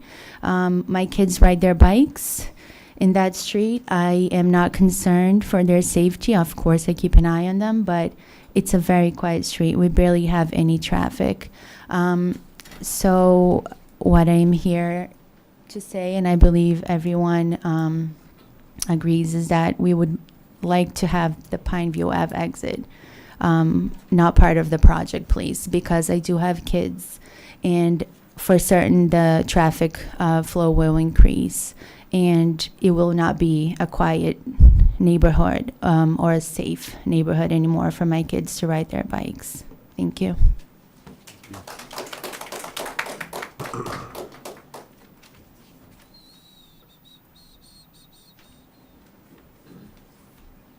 Hi, good evening for everybody. So I'm resident at 39 Pineview, next to number 1, that Pineview. So I'm. Have your name, please? My name is Mui Hun. Yes, I live at 39 Pineview for over 25 years. It's that from 1992. The reason I bought that house, look like my own neighbor say, quiet place, and we know all well, everybody there. So now we have 52, that apartment. So I think that is a big issue for our neighbor. Very effect to our neighbor. No more peaceful for us, especially for the housing. That the housing is not like property. You sell a house. So value of the people bought the house is different with the housing project. All different type of people can moving in there. So we don't have any people, over there anymore. That is that we don't agree for that. Another second thing I bring up today, because before we came to Chelmsford town, we asked about the paper roll, but they say they don't sell to anyone because that belong to who stay there long time and take care of that street, take care of that road for cut grass, something like that. That belong to that person. I mean to that property. So we've been take care of that from 1992. So I would like to ask, I don't, know much about the map, that proposal you guys do. So I would like to say, because I've been take care of that for paper road for over 25 years. So how affect for the land in my house, with if they bought that one from that my neighbor for one Pineview Ave. Okay. Yeah, I would like to see that. After CD 25 years ago, we want to bought that piece, but they say they look at map, no one know it. So if Right. you get it and leave it, I went to the lawyer too. You say the same thing because you got the work component something. That's why we keep the land. We call everything, so we belong to us. So that's why we keep it nice and neat. That's what Chelmsford told me 25 years ago. So one thing on Pineview Avenue is my friend Joseph. I've been with him many years. He doesn't want anybody to build a house. He only wants single house on the farm. When he died 2 o'clock morning, his wife, I was there with him. And when he died, I was there with them. Every time they die, husband and wife, 2 o'clock morning, no one there, only me. So I know him very well. He doesn't want anybody to build a house on a farm. That's what he asked me to do. That's why you're my neighbor here. We've been there many years. I have him to show us, know everything. I give him the lighter, everything, my tractor, everything. That's what he wants. That's why he told me to buy for him. But I say, I can't afford to buy his house. That's why he told me to buy, because he doesn't want anyone to get in there, only me. Yeah, he want a nice neighbor to live there, you know. Yeah. Housing so many different people. That's what my neighbor, no quiet, no peaceful, no privacy. That's why we work 6 days a week. So we have to one peaceful when we come home at night, sleeping well. See, but now 52 units, but not the bill by the people living there for housing. You know, housing, they are different. We don't say anything, we don't raise it, but different. My neighbor, no more quiet. The children play, the one just moving, they have 3 children. So they always play the bike always up and down because that and street, no one traffic there. That's why parents, they don't worry, they don't watch them because no one there, everyone works so peaceful. Now, my neighbor, you can live your dog. If 52 people, family moving, we have to make sure your car, your dog, the house, everything. That's what we want. We don't want anything like Mostly we see, you know, when the time I go home, I saw all my neighbor children, they play outside without the parent. Yeah, so that mean very safety street, dead end street. That's why without the parent, you know, attention. Yeah, another my main thing is that how about the paper road? Not belong to my property, but we've been take care 22 years. So now they do that project. So they will cut off that on my house land because in my house I pay more tax for law and I pay a little bit for Chelmsford too. Yeah. Okay. I'm very sympathetic to what you're telling me. I understand that 52 units is very problematic to your neighborhood. I want you to understand that what we have here is a law, a Massachusetts state law, 40B, that says that if Chelmsford does not comply with the requirements of affordable housing, that developers have the right to develop a parcel outside of Chelmsford zoning laws. So we're kind of limited by state law that this is occurring. We really don't have a lot of decision-making ability as to whether the project can go forward or not. We're working very hard towards that goal. But until we have 10% affordable housing in the town, we are very limited to our ability to stop a 40B.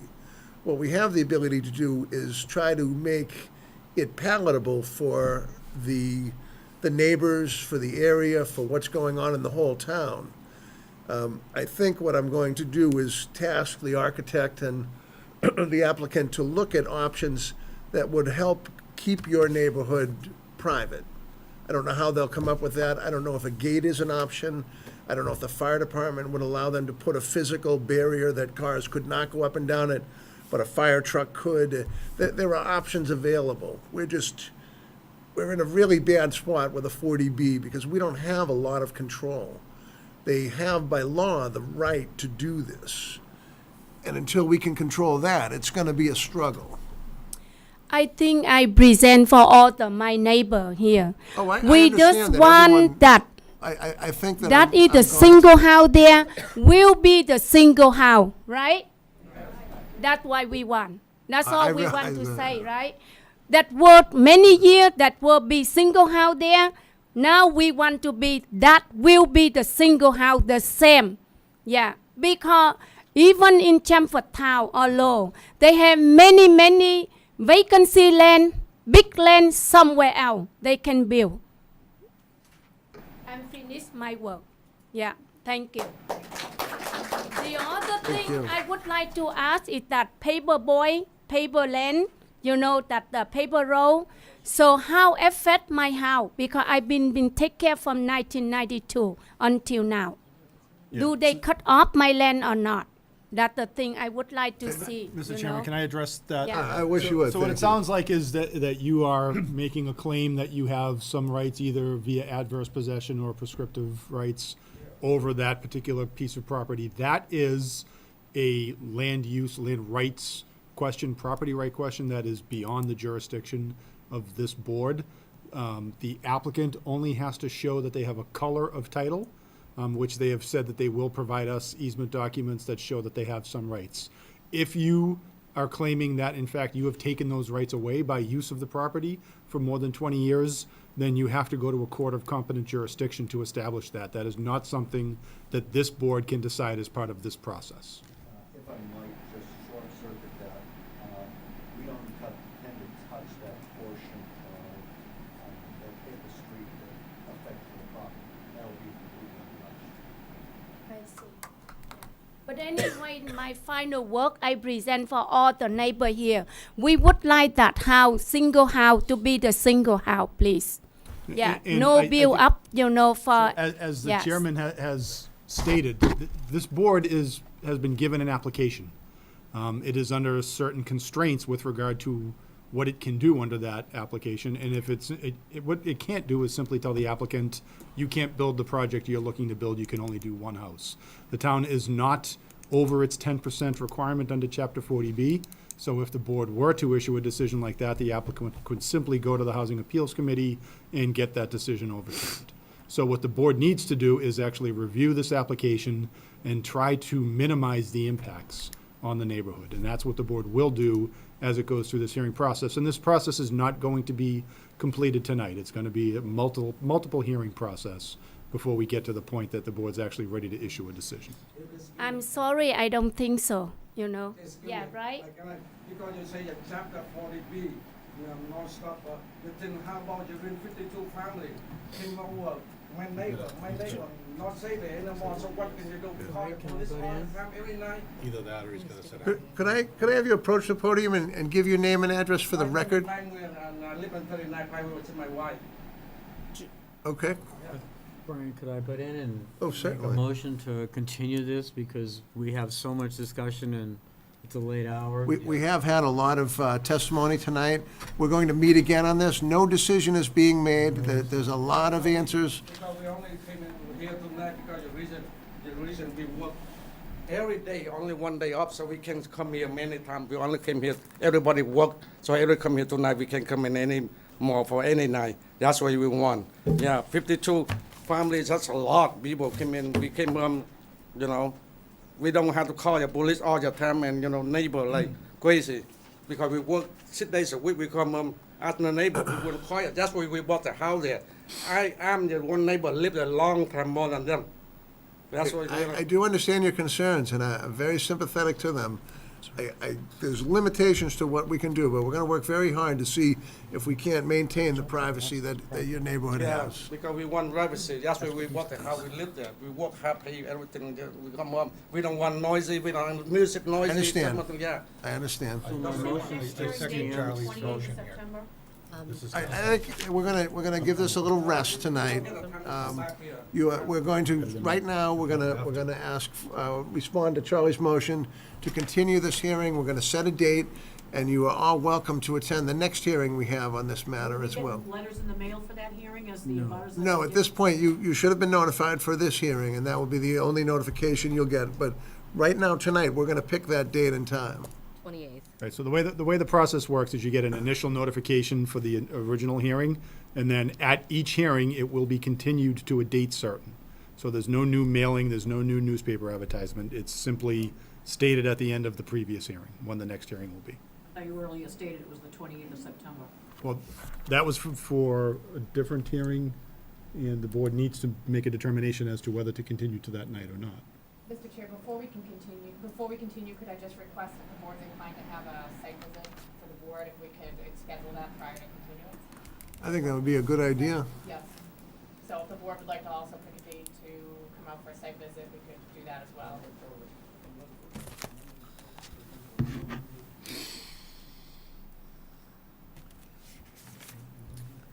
I'm gonna be really tight on this. The 28th is gonna be My difficult. weekends are not good. Oh, for a site visit? Yeah, Well, we could do a day, we could do it at No, an I'm just evening. saying, Can you do it prior to a meeting? it's really bad. Can you do it prior to a meeting one night, 28th, How does that work for you, hour Mike? before? Yeah, that's probably, that's a good idea. Ruins your night anyway. Let's do that. Right, exactly. So 6 PM on the 28th? 6 p.m. At the, yes, we'll meet at the Gorham Street Yeah, enter entrance. from Gorham Yes. Does Street. that sound okay, That's Pete? great. Thank you. That's on September 28th? September Okay. 28th. And then just, Mr. Chair, we would request to continue the hearing to your next available hearing date. I know that the board has a hearing scheduled for the 28th, and your consultant, Mr. Haverty, is available that night. So I would request that the board continue this hearing till the 28th. I think that's what we're all in agreement with. Paul, you're good with that? Good, yes, Brian. Yep. Okay. It's We're town gonna council. continue this hearing So that was a until the motion 20th of by Charlie. September at 7 Second. o'clock. By Mark. Mark, second. You can. I'm sorry. You know, because the next hearing is at the same thing. We are now our neighbor. We don't agree. You guys build 52 apartments. So the next meeting, they will be the same thing. So I don't want like next meeting and we busy and we can't go. And you guys say, oh, nobody say anything. So yes, they can do. That's the thing I afraid. And then you say, oh, you try, keep the peaceful for the neighbor. Never will be. Because when you build 52 apartments and big community and all different kind of people, so all our neighbor never have peaceful anymore. If you guys keep continue want to build that. And then we all the neighbor We're honestly want not the trying to single build house this. to be the single house right there. Yeah, so our next meeting, and we busy, we don't go, and you guys say, oh, nobody go. That means our neighbor, they okay. That is not fair for us, because we busy work. And maybe next time we can go. And now all the neighbor here, we don't agree at all, 100%, right? Yeah, why we have to go next meeting for? Right? You don't need to attend the next meeting. You don't have to attend. If What we what you're, don't, what you're hearing is that this board has a legal application in front of it. What I'll remind everybody in this room is that the town of Chelmsford, per Yes. its plan production plan, wants a project like this or similar to this on this property. The town of Chelmsford, with this board's jurisdiction, has the right to facilitate this if the town wants to. Okay, So- you've received legal notification as a legal abutter. You chose to attend tonight. The town of Chelmsford and this zoning board has the right to work with this developer to come up with a project that the town of Chelmsford wants. The town of Chelmsford is the one who decides. This board is the one who's gonna decide whether it's 52 units or something else. okay, Okay? So you have the right to attend and you have the right to do whatever other action you want. But it will be the town of Chelmsford who decides with this zoning board of appeals. Okay, I had the question I asked for you guys. If you guys say that the board of Chelmsford Town had the right to decide, why you ask all the neighbor here for what? We're legally required to notify you, which we did. So that for reason, for nothing? No, that's not true. The board had told That you is they're gonna not fair take for our your, neighbor. the board told you We they're gonna don't resent take. for nothing. Ma'am, the board has complied with the requirements to provide you notice. The board will listen to the concerns that are raised throughout the hearing process, not just tonight, but it is, Chapter 40B application, the board has 180 days in which to actually conduct its public hearing, and it will hold multiple sessions of its hearing. I understand that there are certain members of the public that won't be able to attend any more public hearings, maybe every other hearing, I'm not sure. But the board has an obligation, both to the neighbors to listen to their concerns, but also to the applicant to hold a properly held public hearing and to listen to all information that needs to be submitted and to go through the process appropriately. And it will continue this hearing, and it will happen on September 28th.